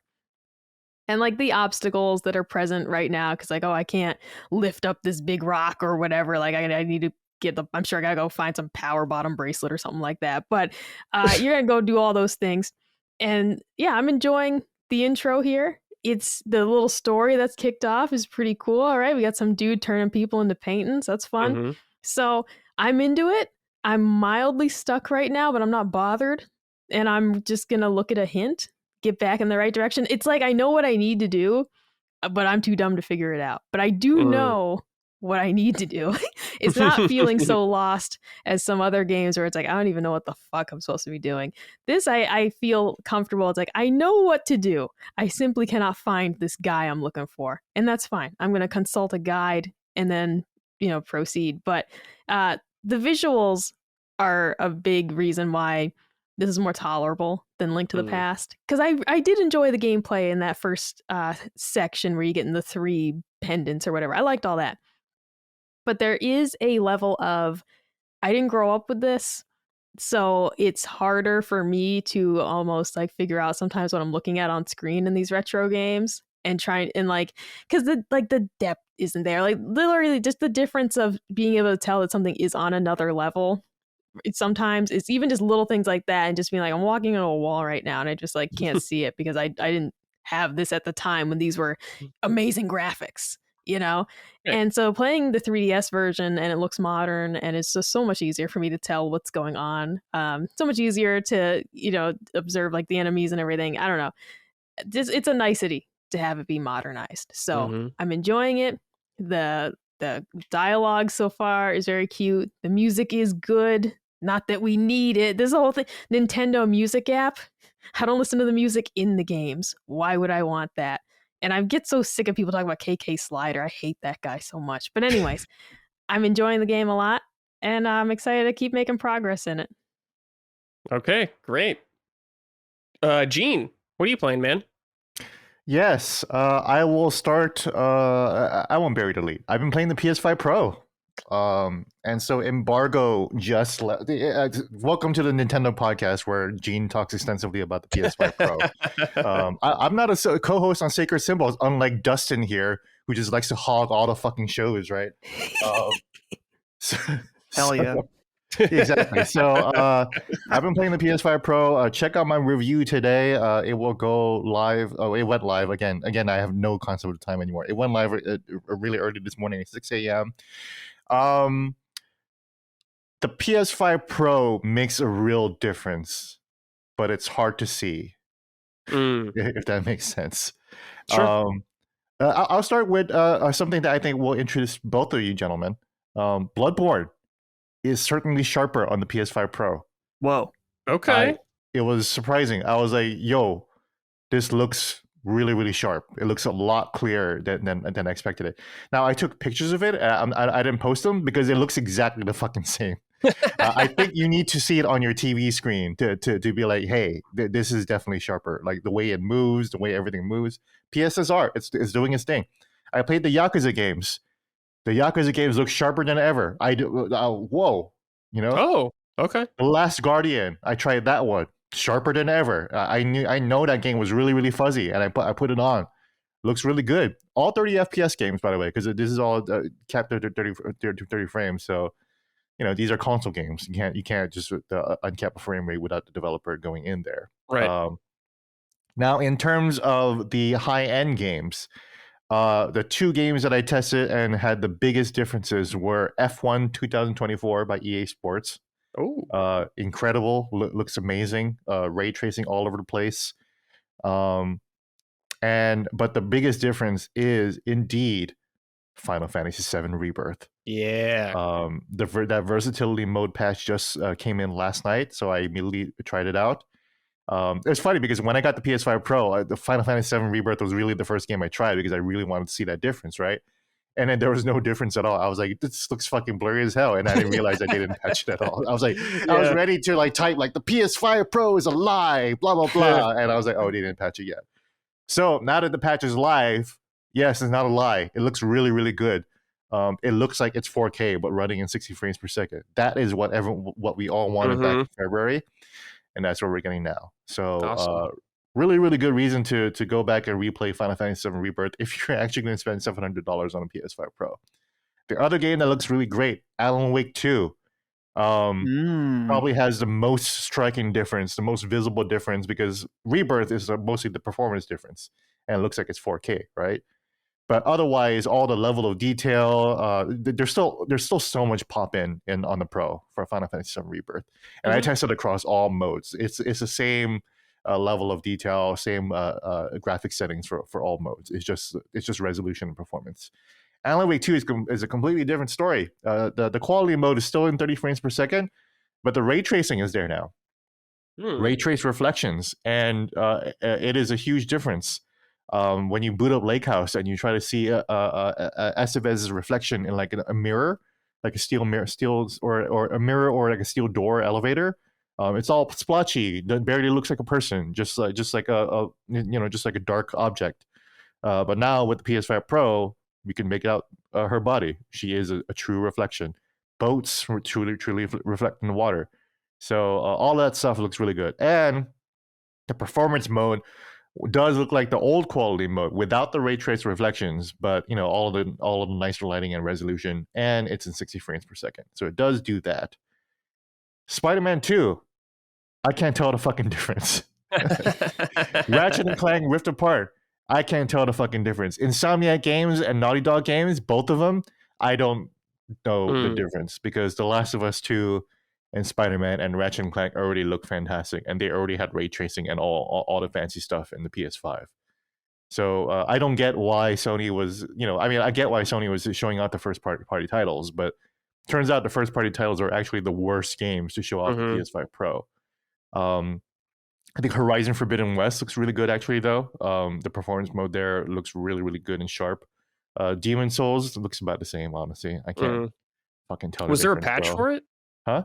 Was there a patch for Demon Souls? It does have a patch, and the performance mode does look like it's 4K, but it's like 1440p looked pretty good to me, also, man. Like that's the issue. Like a lot of these do go to 4K, but if the games were already running at 1440p and 60 frames, it's almost a wash.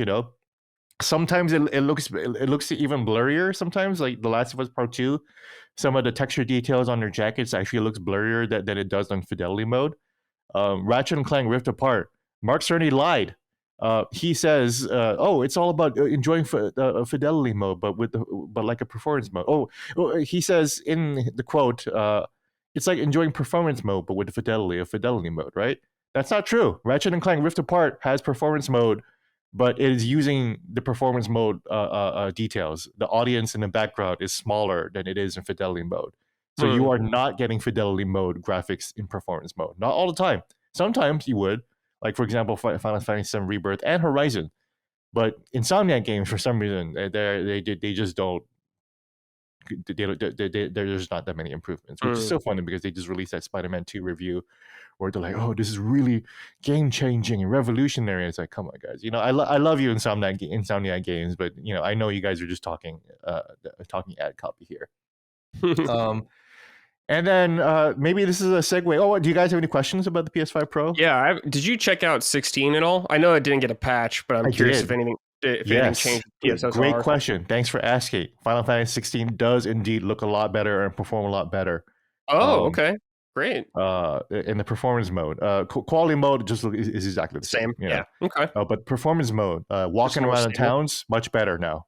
Cool. The fighting was always a little bit smoother for some reason in the performance mode of FS16. A lot smoother now, though, for sure. 1000%. Really, really smooth action. Really, really good. Dragon's Dogma 2 ran like shit on the PS5, right? Performance mode, much better. Still, I can still spot the frame drops pretty easily, especially when you go into town and you're like splitting the camera around. Gets pretty tough, but out in the field and sometimes in town, it is much better too. So it does. And Dragon's Dogma 2 did have a bump, but it just goes to show how badly optimized that fucking game was. Everyone was complaining about the Monster Hunter Wilds beta performance. Runs great to me on the PS5 Pro. So I didn't get a chance to play the beta at all on the regular PS5. I only played on the PS5 Pro. So ran really good. So I don't know if there's any other games that you or any other questions. But yeah, there is an enhanced PS4 Pro or the enhanced PS4 mode toggle in the settings now. That is, I think, the only new setting in the game in the system. And what's weird is that I could toggle it while I'm in a game, but there was certain instances where when I tried to toggle it, it said I needed to restart and close out the app, which I feel like that would make more sense than it just naturally toggling back and forth. So I feel like that might be a little buggy. Some games did introduce some new bugs. For example, I just talked about how Alan Wake 2 looked great, but Sam Lake's sideburns in that game start flickering. Which sucks because he is like a main character in the game and he is in a lot of fucking scenes of that game, and the entire time you look at it, his sideburns are just flickering in and out. Really, really distracting stuff. Horizon Zero Dawn Remastered, the one that just got released last week, huge UI bugs, just words just jumbling into each other in the menu. Can't fucking figure it out.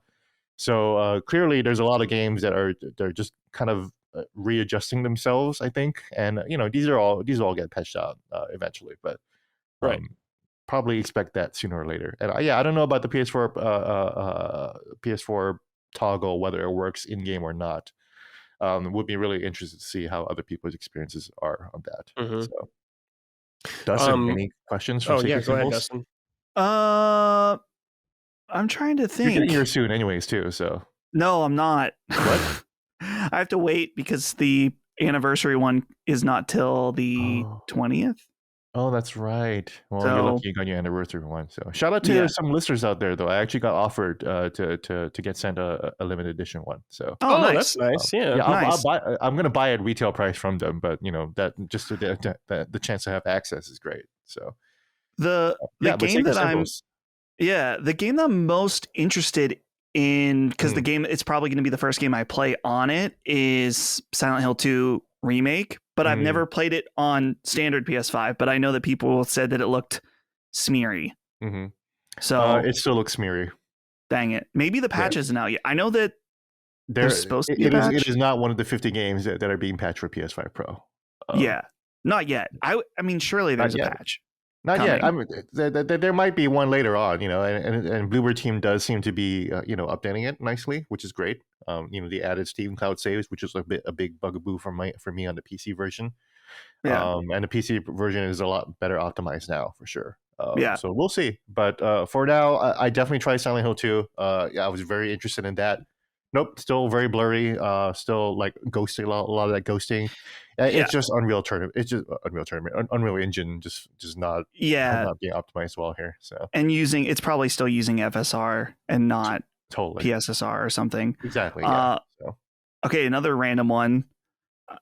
A lot of people won't notice this, but in Metaphor, lots of frame dips. It's not bad, but I would imagine PS5 Pro would just smooth those out, because they're not horrible. But they're not bad. I have not played Metaphor yet on PS5. So that is a good question, but I deprioritize that because that is such a low performing game anyways, or like just a low level game. So I wanted to focus on like Dragon's Dogma. Elden Ring performance mode runs really well actually now. Oh, good. Even in quality mode, actually, it runs really well. But you have to turn off ray tracing. If you leave the ray tracing in Elden Ring mode on, then it still runs like shit.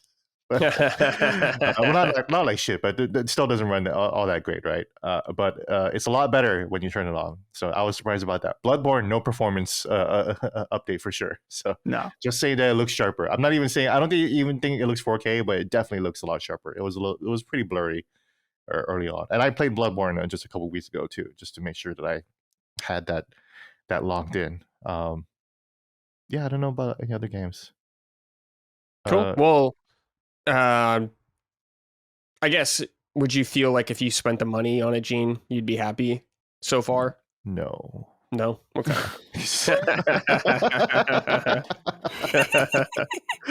If I spent the money on this right now, at this moment, because here's the thing, Dragon Age Veilguard is one of those games that got increased, right? And Veilguard is the game that I'm playing the most.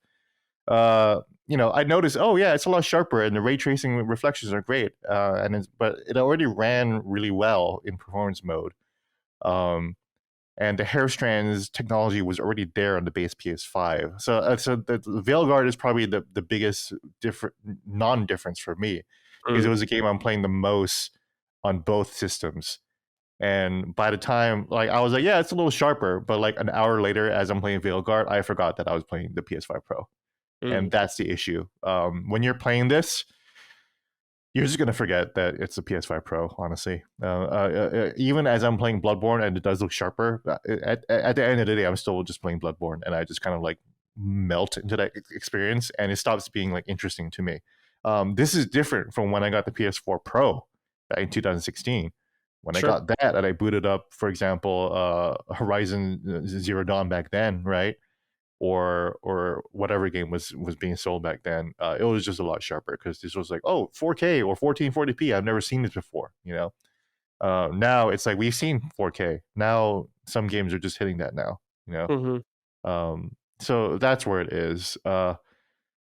If you're a real PlayStation hype beast, and here's the thing, I am a PlayStation hype beast, and so I wouldn't be super regretful of having one. I would still be happy of getting one, because there are all these invisible factors that contribute to improving my library. For example, like, I did not expect the Yakuza series to look so much better.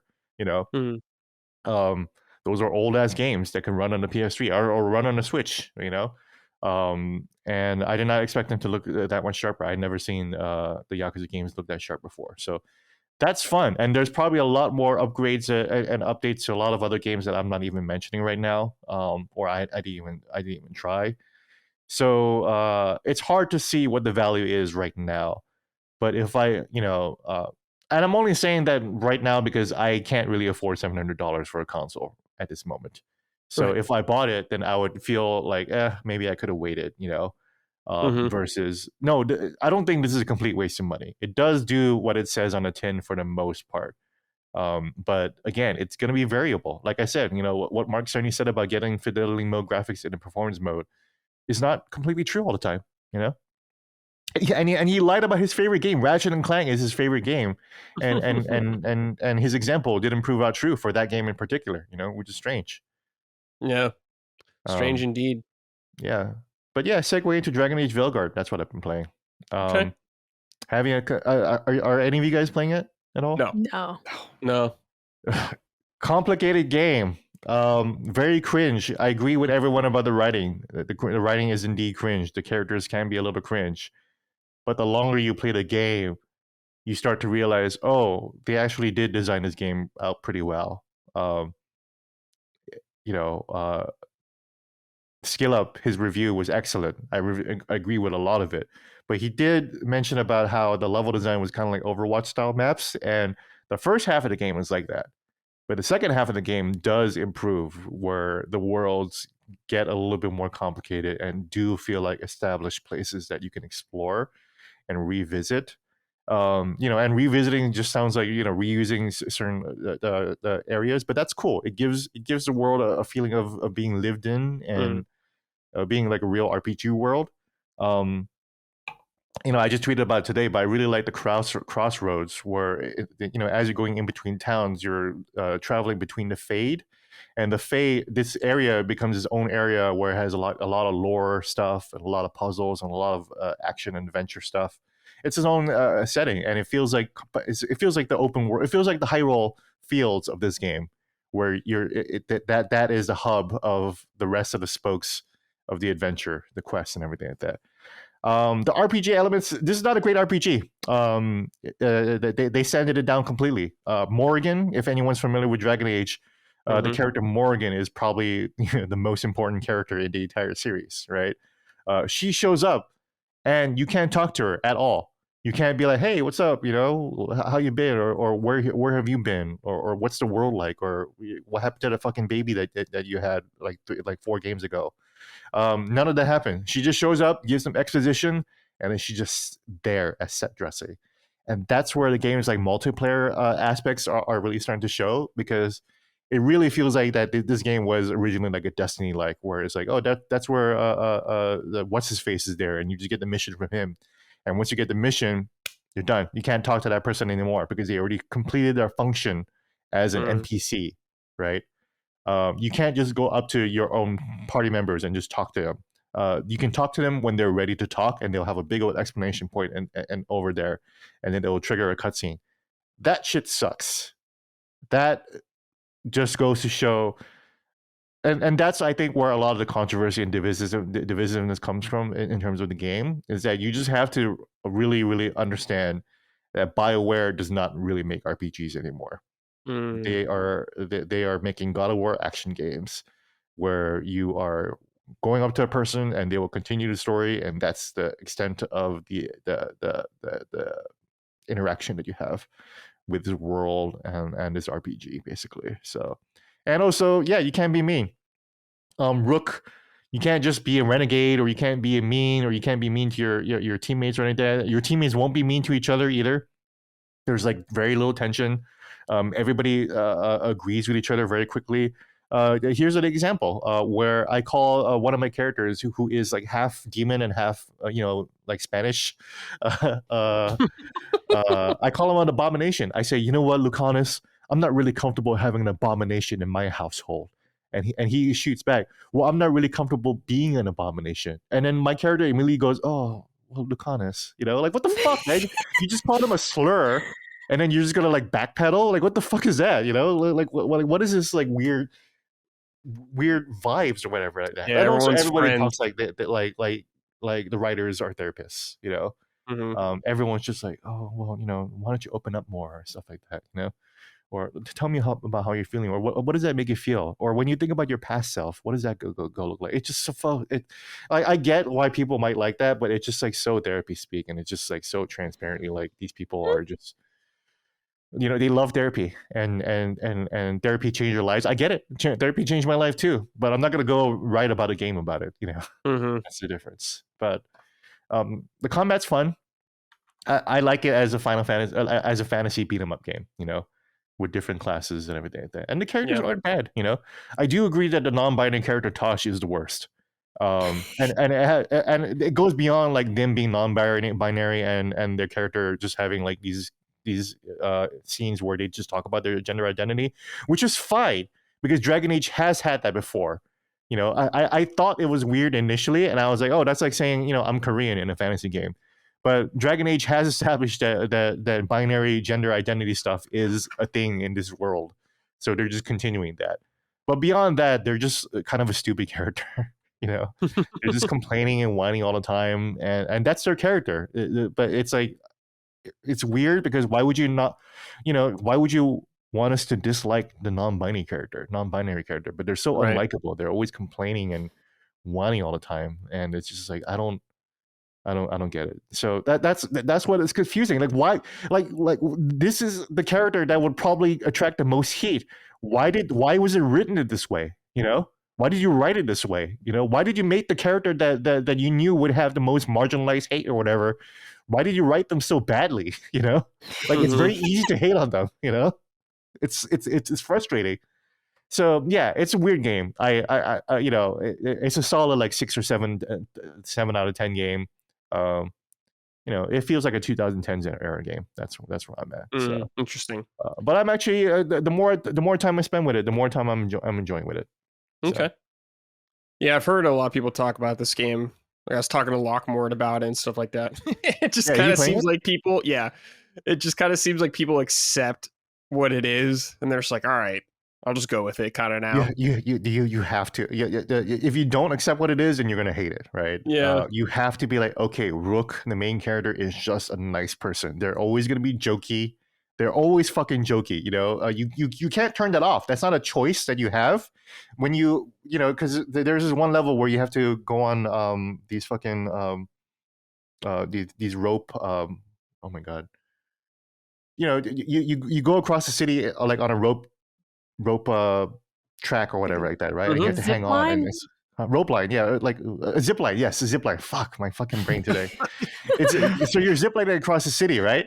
And then you have no choice but your main character to say woo or yippee or wow, what a view, like you have no choice in that matter. That is your character. They are going to see a view and they're like, wow, sick view. They're going to say shit like that. You have to accept that this character is who that is. Yeah, it's like Even you don't get when to. you're mean, when you're trying to be mean, they might even just say a joke thing. Or when you're trying to be nice, they might say something. It makes no sense to fucking dialogue trees. That's another thing. Yeah, very limited RP, I guess, for the character. They definitely have their very traits. yeah. The role you're playing is just nice person, person who is very accepting and inclusive of everyone and very understanding of everyone. That's just who you are. Yeah. So, which is fine because like Metaphor, you can't really change their character too, right? So you just have to switch and be like, okay, yeah, they're not making that kind of game. They're trying to make like a fantasy mainstream RPG, whatever, and it's okay. It's pretty good. So I do want to show off my Metaphor swag because I tweeted it yesterday. Oh, the book. But I got the Utopia Journal, and it was autographed by the director. Oh, nice. And creators, Hashino-san and Soejima-san, the character designer and the director of Persona 3, 4, 5, and Metaphor. Nice. Was that a picture of Gallica? That is a picture. That is indeed a picture of Gallica right there. Okay, nice. Yeah, that's I'm awesome, showing it to the camera. So check out the video, guys, if you want to see a really, really cool little sketch of Gallica integrated with his signature. And they also sent me the Metaphor. Oh, nice. Collector's edition, Xbox only. So tainted. Huh? I said it's tainted. Yeah, it's fine. I mean, the marketing was for Xbox, right? So, I got on the Xbox. I'm getting it on PS. Like I played it on PS5, so I'm gonna get the PS5 disc version too. But cool. So awesome, thank you to Atlas and Hashino-san and Soejima-san for sending me this gift. I'm actually talking to them this week, actually. Oh, nice. I'm cool. Be interviewing them. So check that out sometime soon. We're going to talk about the election. Oh. I think it'll be a cool topic to talk to the directors. Ties into the game, I guess. Yeah. About the election. Yeah, this is the game. This is the game to talk about it with. So yeah. I'm excited for our spoiler cast whenever we get to it someday. Yeah. Me too. You finished it. How'd you like it, Brad? I really liked that. That was really great. Yeah. I just have a few complaints, but I'll save it for the spoiler thing. But overall, I thought it was excellent. Loved it. Yeah. All right, guys. I'll just talk about what I've been playing quickly. Stuff I didn't talk about in Someone Sign. First of all, you guys remember last episode, the Impulse buy. Here it is. Yes. The Alarmo. I have purchased it. And I have been using it every morning. And guys, I gotta say, it's kind of sick. I'm kind of into it. Gene, first time I did it, I got woken up by Princess Zelda herself telling me to wake up. I saw the Discord, the morning wood yeah, if that happened. Yeah, dude. But I've been using the Zelda one, so I did the one with Zelda telling you to wake up. It's the same thing from Breath of the Wild when you wake up in the Shrine of Resurrection. It's like that whole thing. That's cool. I've done the Great Fairy. That one's kind of weird. It plays the fairy fountain music, but the you could hear the Great Fairy kind of like going, oh, when you're like moving around. I was like, that's a little too much for me. I'll try. Oddly sexual. Yeah. Sounds like lightly sexual, I guess. Yeah. And I'll try, I'm probably going to try there's like a Korok one I'm going to try, then a Bokoblin one and stuff like that. So I got to go through all those kind of things. I have it to a nice setting where it kind of just ramps up slowly. So it doesn't like drop like insane, like stuff blasting. It just goes nice and gentle, then kind of peaks and stuff like that. But yeah, if you move around, it can play certain sounds depending on the theme you pick. It'll change that. And once you get up, it like plays a victory tune. So that's cool, I guess. But yeah, it's very goofy. like you can't see it now, but usually there's like the font I have it on is Zelda, like the Breath of the Wild font Link's there, and he's sitting by a fire and he like moves around a little bit. And at night, if you set like a bedtime, you can have it play like ambient sounds from that game to help you sleep, I guess. I think it plays for like 20 minutes or something like that, but it's goofy, but I'm into it. Wouldn't recommend it for everybody though, but it's fun. But guys, also, we've been talking about this, I guess, over the past couple weeks, Pokemon. I was struggling. I always tried to get into Pokemon. I couldn't do it after a certain amount of time. Things have changed. Oh no. I'm in Pokemon now, guys. Okay, nice. So I've been playing Gold on a cartridge, and I have beaten the Elite Four. So I've pretty much beaten the main story, I guess, but there's post-game stuff in the other region. So I'm going through that right now, and I really like it. I'm having a really good time. I love the simplicity you of it. Pokemon now? You get it? Is this your first time really with Pokemon? No. I've played Red and Blue when it came out, and I loved Red and Blue. Yeah. Yellow came out, and I have my Yellow still. Nice. Played Yellow, just kind of got burnt out. I was like, Came back Pearl and Diamond, played Pearl, bounced off. Came back, that was Sword and Shield, bounced off. Scarlet and Violet, bounced off. But now Gold. You've been trying, okay. Yeah, I've been trying. So, but I thought Gold would be a good start, or that gen, because everyone says Gen 2 is awesome, and it's very similar, I guess, to the original Pokemons that I liked. So I hopped in there, so it was a good starting point. I've really enjoyed it so far. It's been really fun. It is very simplistic, but I've kind of embraced that about it, and I'm just having a good time with it. Like my main Pokemon, I've named him Bilbo. He has just shredded everybody. So it's been a lot of fun. However, though, so my plan is to go through every gen just as in release order. So I have Pokemon Emerald on emulator ready to go because that is like an extremely expensive game. I think it's like it's like 150, I think, just the cart maybe by itself. Yeah, cart only. Is like 150, so that's never happening. But I bought Gold because of the gen, because I want to own some of them. But however, so I'll be playing that, but I bought Pokemon. What is this? Alpha Sapphire. This is that gen. They made a remake on 3DS. I just wanted to own it, and I also bought Pokemon Brilliant Diamond. So I'm on that, and I have Sword and Shield already. I got Violet.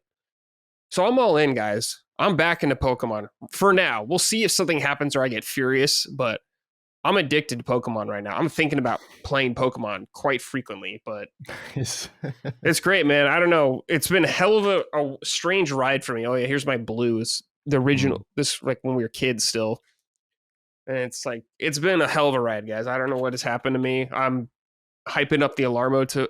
I like the Alarmo. I'm playing Pokemon now. You truly are becoming the host of Punching I know, Up. yeah. Things are getting weird right now, but yeah, I guess I'll be the Pokemon guy in the future. So that's where we're at. I'm kind of the Pokemon guy too. I saw some folks on the Reddit be like, "Oh yeah, I wish more people at LSN would actually like stop dismissing Pokemon." I'm like, I've not been dismissing Pokemon this whole time. I like Sword and Shield. You've played more than I have. Yeah.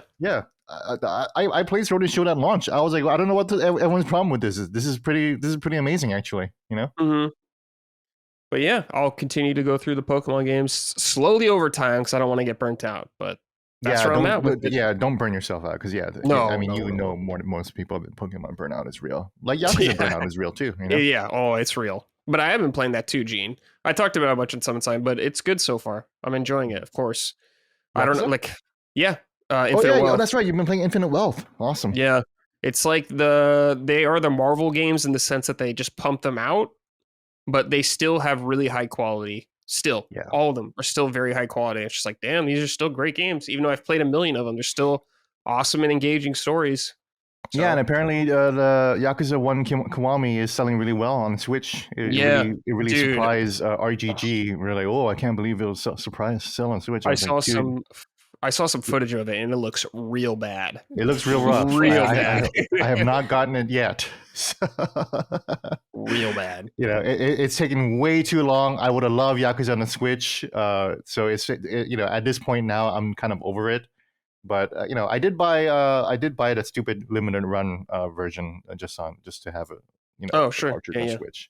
Yeah. Just to collect it. But yeah, I have not bought it on digital. I'm not in any real rush to play it. I actually finished Kiwami for the first time last year, so nice. I have no need to play it again. Yeah, cool. All right, we just got a couple quick news things real quick. I want to go through. The Persona series has sold or sells over 23.5 million copies worldwide, the entire series. So that's great. You know, that's five games. Well, I guess they have like a ton of spin-offs actually. There's like what? There's Q2 Dustin, there's Dancing All Night, there's like Dancing 3 and 5 dancing games. Persona 5 Tactica, cool game. Persona 5 Scramble or whatever. Strikers too. Strikers, that's it. Yeah, Very good. Right, I really like Strikers, and that's why I'm trying to finish Persona 5 Royal, just so I can earn my way to get to Strikers too. You know? Yeah, there's a lot of spin-offs. Yeah, but love to see it. We love to see the Persona sell well. Great series. Metaphor got me so hyped that I just bought Persona 3 Portable, Persona 4 Golden, and Persona 5. Oh, I already have Persona 5, but I also bought SMT 5 Vengeance and Catherine Full Body, all on the Nintendo Switch. So I'm clearing out the whole Atlas library on the Switch for sure. Woof. I remember playing SMT5 Basic on Switch, the original one, and kind of rough. Yeah, so that's why I got the Vengeance, and I spent a cool $100 on that Persona 4 cartridge actually. Wow. Dang. Because Holy moly. you can't just buy it. It was again, it's another fucking limited run copy. So yeah, you know, I had to overpay for that one. But it's Persona 4, man. You know, I Persona 4 was huge for me. I mean, it's a game that means a lot to me, and I felt bad like not owning it. So I was like, whatever, it's $100, it's fine. Yeah. Persona 3 Portable was also limited too, but I actually got that for $60, so pretty good. Mm-hmm. Nice. Found a good deal for that one. So yeah. Also, Splatoon 3 roadmap. Have you guys played Splatoon 3? Dustin, I played a little bit with you when it came out. We played a little bit, but I haven't played in a while, but I did really like what I played of it. Yeah, Splatoon is, I think, a cool series. I just don't really like it that much. Like, I think it's really sick, and what it does is really good. It's executed really well. I just don't really ever feel like really playing it, but I do acknowledge it's really good. I love Gene and Splatoon. Micah. Yeah, you guys like Splatoon? Yeah. Nice. Did you guys play 3? The game feel of shooting and getting a kill feels so good. The splat and like... Yeah, it does. All that feels good. In Call of Duty, because Call of Duty feels so good too, right? And every time a bullet hits an enemy, you hear the...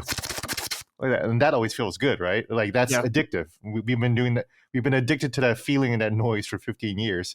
But Splatoon does kind of something similar, where you spray somebody and they go, And I like to splat somebody personally. Yeah, I love splatting. I love splatting people all over their face. You splat them so hard they explode. Micah, what about you? Are you into Splatoon at all? I loved Splatoon 2. I did not get into Splatoon 3. It was actually, though, it's because when they started charging for Nintendo Switch Online, and I was like, the service isn't good enough for me to pay for this. Just objectively, this service is spotty, not great. You get kicked out of games left and right on Splatoon 2. I loved it. I played a lot of it, but I was like, the connection issues alone, I'm not paying for your online service. It's improved a lot. I won't deny that. But by the time I was like, yeah, I would check it out, it was just too late, and once they stopped doing like the splat fests and all that type of stuff, you're just kind of like, you wait for the next one. I definitely just missed the boat on this one, but I was like, I'm not paying for your shitty online. It's not good. It's not worth paying for. I'm just going to read this real quick via my Nintendo News. They have a bunch of stuff listed. I won't read all of it, but I'll just read a couple things. While Splatoon 3 sadly won't be getting any new exclusive content, the game will play host to a number of return events. These were previously time limited, and you may not have had the chance to participate at some time. So yeah, if you guys missed these, you can go back and do some of them. We got Duel of Dynamic Duos Challenge. Multiplayer matches use team of 2 instead of 4, November 1st through 2nd. That's pretty cool, actually. Extra Work Salmon Run Shift, November 8th through 10th. Salmon Run is like it's like the Horde mode, I guess. Yeah, Horde mode. It was actually pretty fun. I did enjoy that. It was cool. And they got stuff like the monthly challenge in Turf Wars. Only primary gear abilities will be enabled, while secondary gear abilities are disabled. That's November 29th through the 30th. So if you guys missed some of those events, you're in the Splatoon multiplayer, you'll get another shot at. So check that out. Also, really quick, in an interview with Japanese gaming website 4Gamer, I got this via Genki JPN, friend of the show. Dustin, you've met him a couple times, haven't you? Yeah, that's cool. He's a great guy. He's been on our content before. He's a nice guy. But he translated this from the interview that Yoshi P would like a re-release of Vagrant Story and Final Fantasy Tactics on modern platforms. He's a big fan of the director, Yasunori Matsuno, and wants future generations to play them on any platform. And this is music to my ears. Mm-hmm. I would love this. I love both these games. I think they're awesome PS1 RPG games. Vagrant Story in particular, I have a strange fondness to because it's such a weird game. Oh my god! And of course, Final Fantasy Tactics is legendary game. So I hope Yoshi P can make that happen. He's got the power to do that kind of stuff. So hopefully we'll get something like that. Vagrant Story. Yeah, so good. It's such a weird game. It is a weird game. But it's like quintessential PS1, PS1 quintessential graphics and the weirdness. Perfect PS1 game. Yeah, if you guys want this remake or remaster, all I got to do is go out and buy it. And I've thought about buying it many times.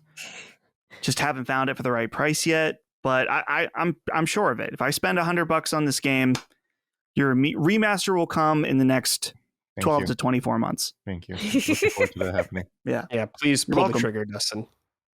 Dustin, have you played Vagrant Story at all? No.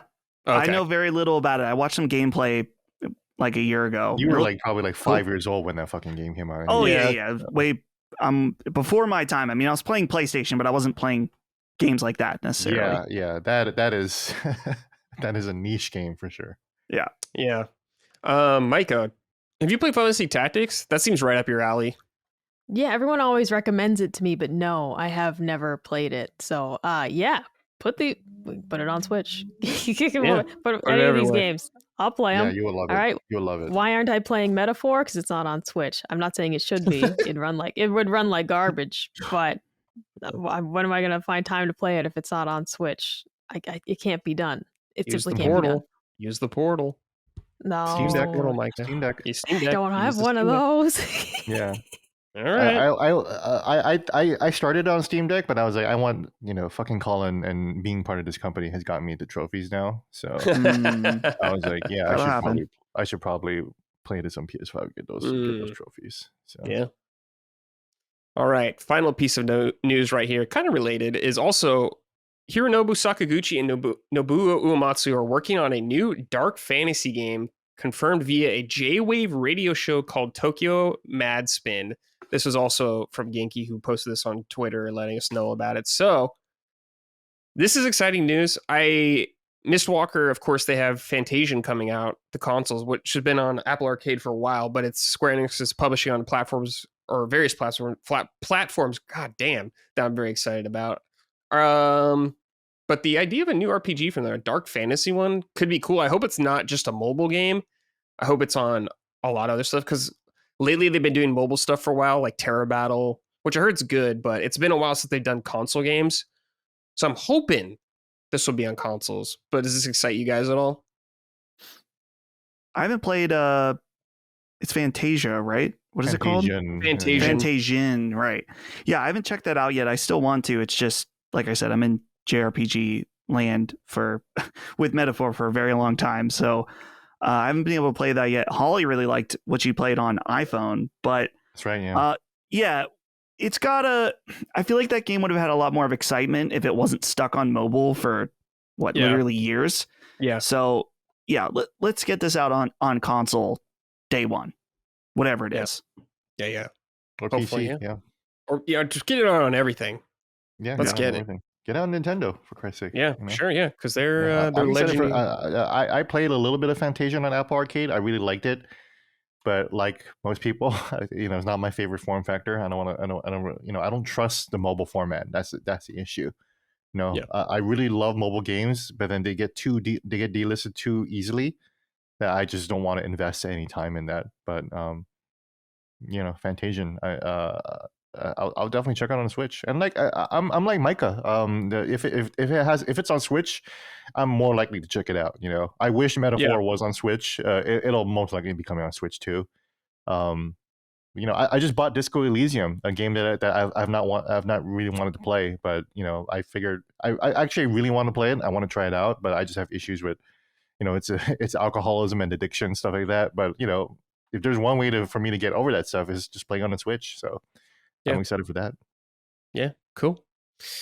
All right, guys, let's end the show with some questions from the audience. If you want to send a question to the show, I will be posting a thread on Sundays before the show, the week of the show. So if you want to submit your questions or anything up there, keep your eye out for Sundays every other week. That's where it'll be. All right, this is from Nevitz. Hello, fantastic foursome. Now that the Switch is really coming to its final months, I pose a question. On the Nintendo Switch Online platform, what is the game that everyone should play? You can only pick one. I think I'd say Super Mario Land 2, the 6 golden coins. I played through most of the mainland Mario games for the first time this year, and this game was the wildest one. So many strange things. I wish there were more Mario games like this. Thanks, everyone. All right. One game you can recommend from NSO. It's tough. I'm thinking, because there's lots of games on NSO, but I haven't played them on there. I've just played them before. I think, man, if we really want to be true about the game that's on the service that I think everyone who likes video games should play, it's Ocarina of Time. It's got to be Ocarina of Time, dude. Amazing game. One of the best games of all time. Made me a Zelda fan. And I want a second remake of it. I know the 3DS remake was very good, but I want a full console remake someday. Yeah. Dustin, that's what I'd pick also. It's the GOAT, man. It is what the else GOAT. more to say, you know? It's just an incredible game. It still holds up very well, in my opinion. It's one of those games I can easily play once a year, no problem. Gene, what about you? Recommendation? Yeah, I'll pick a interesting one, and probably one of the most important games in my entire life. It would be River City Ransom. Ooh, nice. It is a revolutionary game that mixed the action beat 'em up brawler format with RPGs. To me, it is the great grandfather of Grand Theft Auto 3. Or Grand Theft Auto San Andreas, really, where you go around and you're eating food. You gotta earn money to afford food and clothes and new weapons. You can go to a sauna to replenish yourself. It's an open world. Back in 1989, where you just have to explore, the school, go into the school, go to the alleyways and the streets around the fucking school. You gotta find hidden bosses and shit like that. It's crazy. Obviously the game is very, very old, but if you are really, really interested in the history of action RPG games that aren't just Zelda, because Zelda is like the action RPG game, right? But Zelda 1 didn't have experience points like the way River City Ransom did. So River City Ransom is a true RPG. Yeah. So go check that out and learn a little bit of history. Fascinating game, interesting game, and important game. It's a game. If there's a video game that I would like to be made of me and my life, or a video game that best represents me, I would want it to be a River City Gene Park game. I've always fantasized ever since I was a kid. I want a video game about me like this. I just want to run around and fucking punch people and get their money. Nice. Micah, any recommendations for you? Yeah, it's got to be Kirby's Dream Course. Ooh. Because I just love that game. It's so much fun. And I don't know, there's something about it's infinitely charming. It's a game that I think a lot of people would look at and say, I don't want to play this. But I'm like, no, just try it. Just try it. Because it is just so much fun. And once you do start to get the hang of how it works, and you start really showing off for your friends, it's a hoot to play. That's just one of those games that I really do say, you might look at the surface and say, I'm not sure I'm going to enjoy this, but it's just so fucking fun. Cool. Awesome pick. All right. So you got 3 games to choose from there. Plenty of awesome games. All right. This is from, Kenneth Kopnick. What's up, my fellow fisters? Did you see this McDonald's / Mario Kart Happy Meal toy collab kind of come out of nowhere? What are your thoughts? Seems strange branding as a 10-year-old game with no new game on the horizon and nothing related to Switch 2. Is it just random, or is there something deeper we can read into? Keep on fisting. So yeah, I posted a link on those toys. We still hear new variations of that. Keep on fisting. I don't know if we've gotten that one before. Keep on fisting. It's a good one. But yeah, we got a bunch of toys lined up here. We got Mario, Luigi, Donkey Kong, Toad, Toadette, Bowser, Peach, Princess Peach, Yoshi, Gold Mario, and Rose Gold Peach. These are actually kind of cool little toys, dude. I didn't know this was happening. I I'm gonna didn't have to know get this some McDonald's either tonight. until someone wrote in about it. Yeah. So thanks for yeah. Thanks for breaking the news, listeners. For the news reporter. Yeah. What do you guys think? Do you think there's something deeper going on here, or is this just a McDonald's crossover, just for the hell of it? It sounds like to me it's just an opportunity that they know that Mario toys will help sell Happy Meals. I'm curious though, in that I have a collection of the last time they did the Mario Kart toys at McDonald's. I think I have a full set.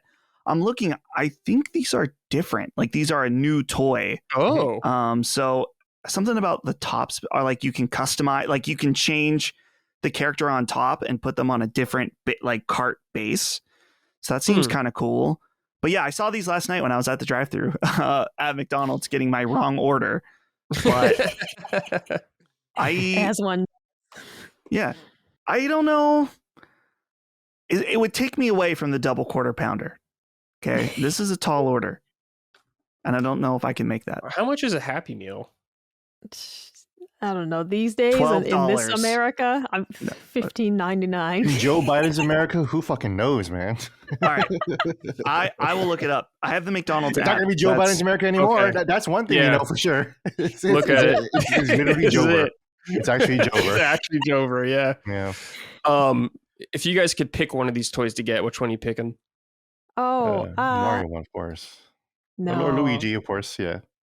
No, we're going with probably Bowser or Toad, because it looks like Toad can barely see over the steering wheel, like my grandma when she used to drive. Yeah, it looks like an old lady cute. driving. Yeah, I'm going with that. Yeah. Him and Toadette are like barely seeing over the wheel. That's hysterical. Yeah, but there's no like Rosalina. It's only Peach. No. Super Peach, right? Yeah, Rose Gold Peach. Yeah, no, I'm okay. Peach is played out. So I know there's no Daisy. Yeah, there's no Daisy or Rosalina or Pauline. So yeah.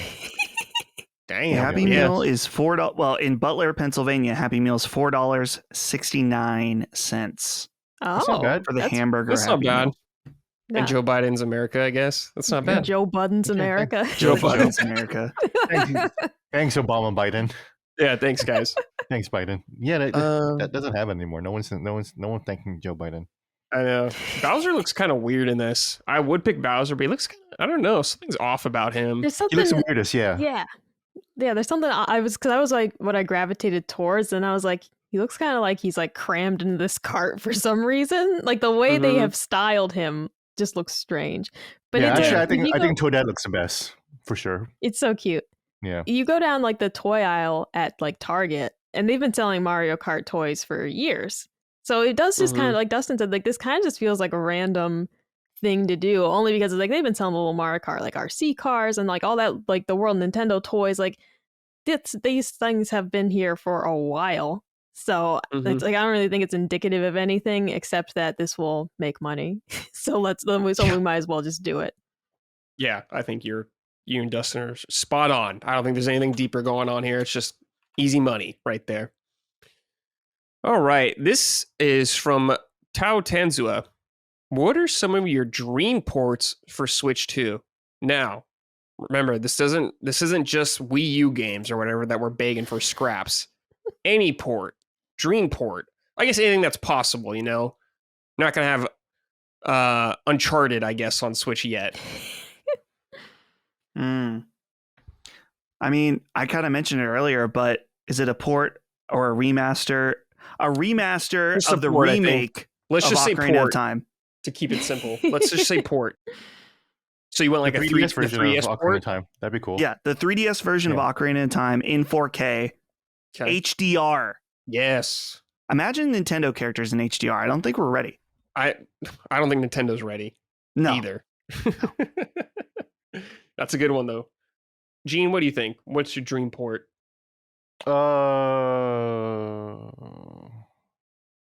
Cyberpunk?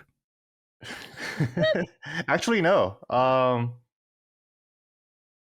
That's a good question. I don't know. What's not on the Switch? The Yakuza games already happened. Do you want like Final Fantasy VII remake on Final it or Fantasy VII something? remake is probably the closest one, because it always felt wrong that Final Fantasy VII never made it to Nintendo, right? The Final Fantasy VII was the reason Well, why. they turned ship, yeah. Yeah, That yeah. was the Final game. Fantasy VII was the reason why Nintendo 64. I mean, Nintendo Hey. 64 was the reason why we didn't get Final Fantasy VII there. Yeah, should have had CDs, Nintendo. Exactly, CDs and PlayStation. So it would be kind of beautifully poetic to finally have Final Fantasy VII. But honestly, if I was to choose between Final Fantasy VII Remake, which is a much better game, or Final Fantasy 13, I would choose Final Fantasy 13. Actually, because it's nice, not on anything modern, I guess. Well, it's on Xbox. Yeah, because we just haven't had a good port of it in such a long time, and it sucks that the entire Final Fantasy series is on the Switch up to 12, and then we go to 13, and 13 is not there. 14, of course, will never be there, and then 15, we have the mobile pocket version of Final Fantasy 15 on there, and yeah, it'll just be nice to have all the Final Fantasy games on there. For sure. Actually, Jade, Final Fantasy 11 is not on Switch either. No, that's true. So you're wrong there. Micah, what port are you picking? Oh, it has to be Seventh Dragon 3 for 3DS. Yes. It's the only American release we ever got of a Seventh Dragon game. So I would hope that someday they would bring it forward so that more people can play it. I would hope someday we'd get more ports of those games in general, but that would be my biggest dream, would be for that game to be brought forward to Switch 2. I'd take it for Switch. I don't care. Just put it somewhere other than 3DS where it's just trapped there forever. Yeah, a lot of 3DS games. Now that we're done with the Wii U, we definitely need to move a lot of 3DS games off of that platform too. Definitely. All right, I'm gonna get wild here. Dream port for me is a Zelda collection with a bunch of Zeldas on there. Like it could include a port of the 3DS Ocarina of Time, like a Halo Master Collection, but for Zelda. Yeah, right? exactly. Yeah, right. Twilight Princess, Wind Waker, all that stuff. I want them all bundled together. That'll never happen. Ooh, the Metal Gear Solid Master Collection, but yes. So Nintendo would split it up into 8 parts or something dumb like that.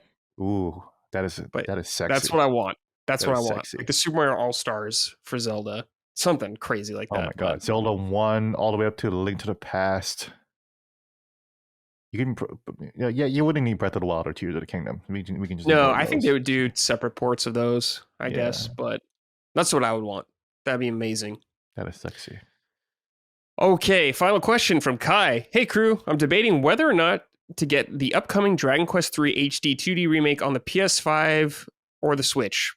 I don't know, or I know it won't run as well on Switch, but I feel like a Nintendo platform is where the series belongs. If any of you are planning to pick this one up, where will you be playing? Thanks, and have a great day. I just ordered. I forgot that I never pre-ordered it, so I just pre-ordered it on physical on Amazon. Nice. Switch. You get Switch? Nice. Yeah. This is a 2D HD game, so we don't need performances. This is a turn-based game, and yes, Dragon Quest III was a Nintendo game, and Dragon Warrior was first published for Nintendo. So yeah, totally the same mind here. It just makes sense to play on Nintendo. Sure. Dustin, where are you getting it? I'm going to disagree strongly with Gene here, just because I have seen games like Octopath Traveler running on Switch, and then seeing them run on the Beefy Boy consoles on either Xbox or PS5. And I think they become even more beautiful at higher resolutions and higher frame rates. And I get it's not a gameplay thing, obviously, from frame rate, but as a sucker for that kind of stuff, I would say that PS5 is the way to go. But with that being said, I did just pre-order a copy on Switch for Holly because I can't have her hogging the PS5, and she has her own Switch. So the copy I bought is on Switch. If I end up playing it, which I'd like to, I will probably rebuy it on. This is why you're fired off the show. This is exactly why you're fired off the show. It's good riddance. I'm out. Yep. Micah, Switch definitely gonna happen for you if you're playing it, right? Yeah, no, I pre-ordered it for Switch. Nice. And I mean, Dustin is correct. Octopath Traveler 2, I played on Switch. I watched Colin play some of it on your PlayStation, and it had added like features. It had this like cool, like really pretty, like sparkly overlay on the map that we just didn't have on Switch. But when it comes to performance, it runs just fine. It's not like the battles on Switch were stuttering. It is turn-based. Like it in terms of like the performance of the game, it's gonna run just fine, I imagine. But Dustin's correct that graphically we may lose some art features that they'd have on PlayStation, but you're only going to know if you see it, right? I never would have known that my version of Octopath 2 was missing something if I hadn't observed Colin playing it on PlayStation, right? So my feeling of like, oh, yeah, that version's a little prettier, things sparkle a bit more, like I wouldn't have known unless I sought out what the differences were. So I'd say play it where you want to play it for the convenience and like, yeah, where your heart is. If you're going to go break your heart and go look and see how it's different, it's up to you. But I don't think Switch will be a bad experience by any means. This type of game can't be too taxing on the system. Right. It's Dragon Quest. It's Nintendo Switch. This is the game made for Japanese, so they're not going to fuck up the Switch port. They're going to do a good job with it. Because no one's going to be playing it on PlayStation in Japan, No, that's true. No one, so everyone will play it on Switch, yeah. Yeah, it'll be PC or Switch. That's it. I'm playing this on PlayStation. I'm not playing on Stinky Switch. I don't play any third-party thing on Stinky Switch if I can help it, because it always runs worse and looks worse. So no thank you, and I never play handheld, so that doesn't matter for Brad's me. fired. Also, Brad's fired. This is my show now. This is the kind of Nintendo podcast we are now, where I talk shit on it, like we always do. But the new show, it's me and Gene. You know what? We'll get Hogue. We'll call in, somebody else. Hey, Switch 2 will be a different story. We'll see about that. But Switch right now, too stinky, too old. It's like decomposing. To your point, though, you are right that Octopath does look amazing on the PS4, PS5. It does. And Dragon Quest 3 is a moment, so I might double dip and just get it on PS5 because besides, I just got this fucking PS5 Pro. I might as well. Yeah. Might as well squeeze all the juice out of it, Yeah. And I want those Dragon Quest trophies. I didn't mean like that, Micah. You don't have to laugh. Yeah. You make it worse when you laugh like that. Yeah, gotta have those Dragon Quest trophies as well. Maybe if Nintendo had an achievement system, one day I would care about that, but no, they don't. So, missed a sale. All right, guys, that's it. We're done. Another episode in the books. Good to chat with you guys as always. Dustin, good to see you again. You will be back in the future. Not every episode, but whenever he can, whenever he's excited to talk about something, he will be back. So fear not. Dustin is still part of the crew in my eyes. But yes. Yeah, thanks. Thank you for having me.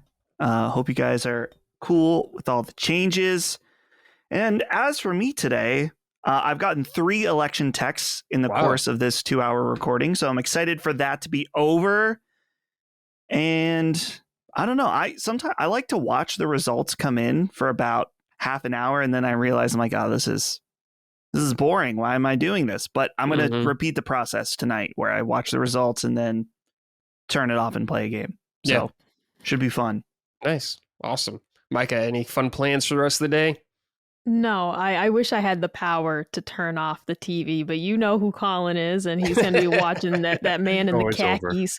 There's that guy in the khakis on TV, and he's going to be going over all the numbers. I'm going to be watching that all night. The Bruins are playing the Leafs tonight. Steve Kornacki, yeah. Yeah, and if I want to watch that, I know I got to hike upstairs and watch it. There's no way I'm getting the TV privilege tonight. Yeah, unfortunately. Gene, I assume it's a very busy time at work with everything going on there. Do you have any plans for the election? No, well, really? At work, yes, but not for me. Not for you. Yeah. Not anymore. I covered the election in 2016. I definitely didn't want to ever do that again. It was actually covering the election in 2016 is actually the hardest thing I've ever done in my entire life. I was like, this is the hardest I've ever worked. I have never been more tired than doing that shit, and I didn't even do that much compared to like other people too. So I can't even imagine, like, for example, like, the White House reporters and CBS News or whatever doing that. But no, I plan to just simply, as I said on Twitter, I just plan to watch the Dungeons and Dragons movie. starring Chris Pine. Nice. Yeah, because that's fun. Dragon Age Veilguard is such a fucking goofy game with fucking goofy ass characters, and it's like, you know what might actually help me get used to Dragon Age Veilguard is a Dungeons and Dragons movie with goofy ass characters. Dude, I love the lengths people go through to cope for this game or something like that. It's a huge amount of cope. So I got so much hate comments in the Spawncast because I co-hosted the Spawncast on Saturday, and a lot of the conversation was like, yeah, I'm really struggling to like the game, but if you think about the game like this, or if you think about the game like that, and like Gene's clearly coping or whatever, I say on the podcast that I'm probably coping. I probably am. You are seeing the process of cope happening in real time. You know, so I'm trying to make myself like this game, and there are things to like, but yeah, I'll be watching the Dungeons and Dragons movie though. I think that'll be a good time instead of paying attention to the election. That'll be awesome. I will be trying to finish Pokemon Gold tonight. That's the plan. Then more Yakuza later, so I'm excited. It's gonna be a good time. All right, everybody. Thank you for watching, listening. We greatly appreciate it. We will see you guys next episode. Take care. Goodbye. Punching Up, a Nintendo podcast, is a product of Last Stand Media and Collins Last Stand, LLC, and is proudly recorded in the USA. The show is written and produced by me, Dustin Furman. My co-hosts are Gene Park, Dagan Moriarty, and Micah Watson. The show is edited by associate producer Ben Smith.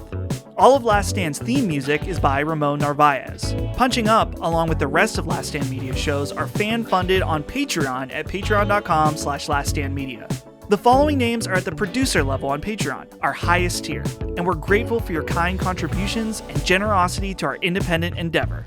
Thank you.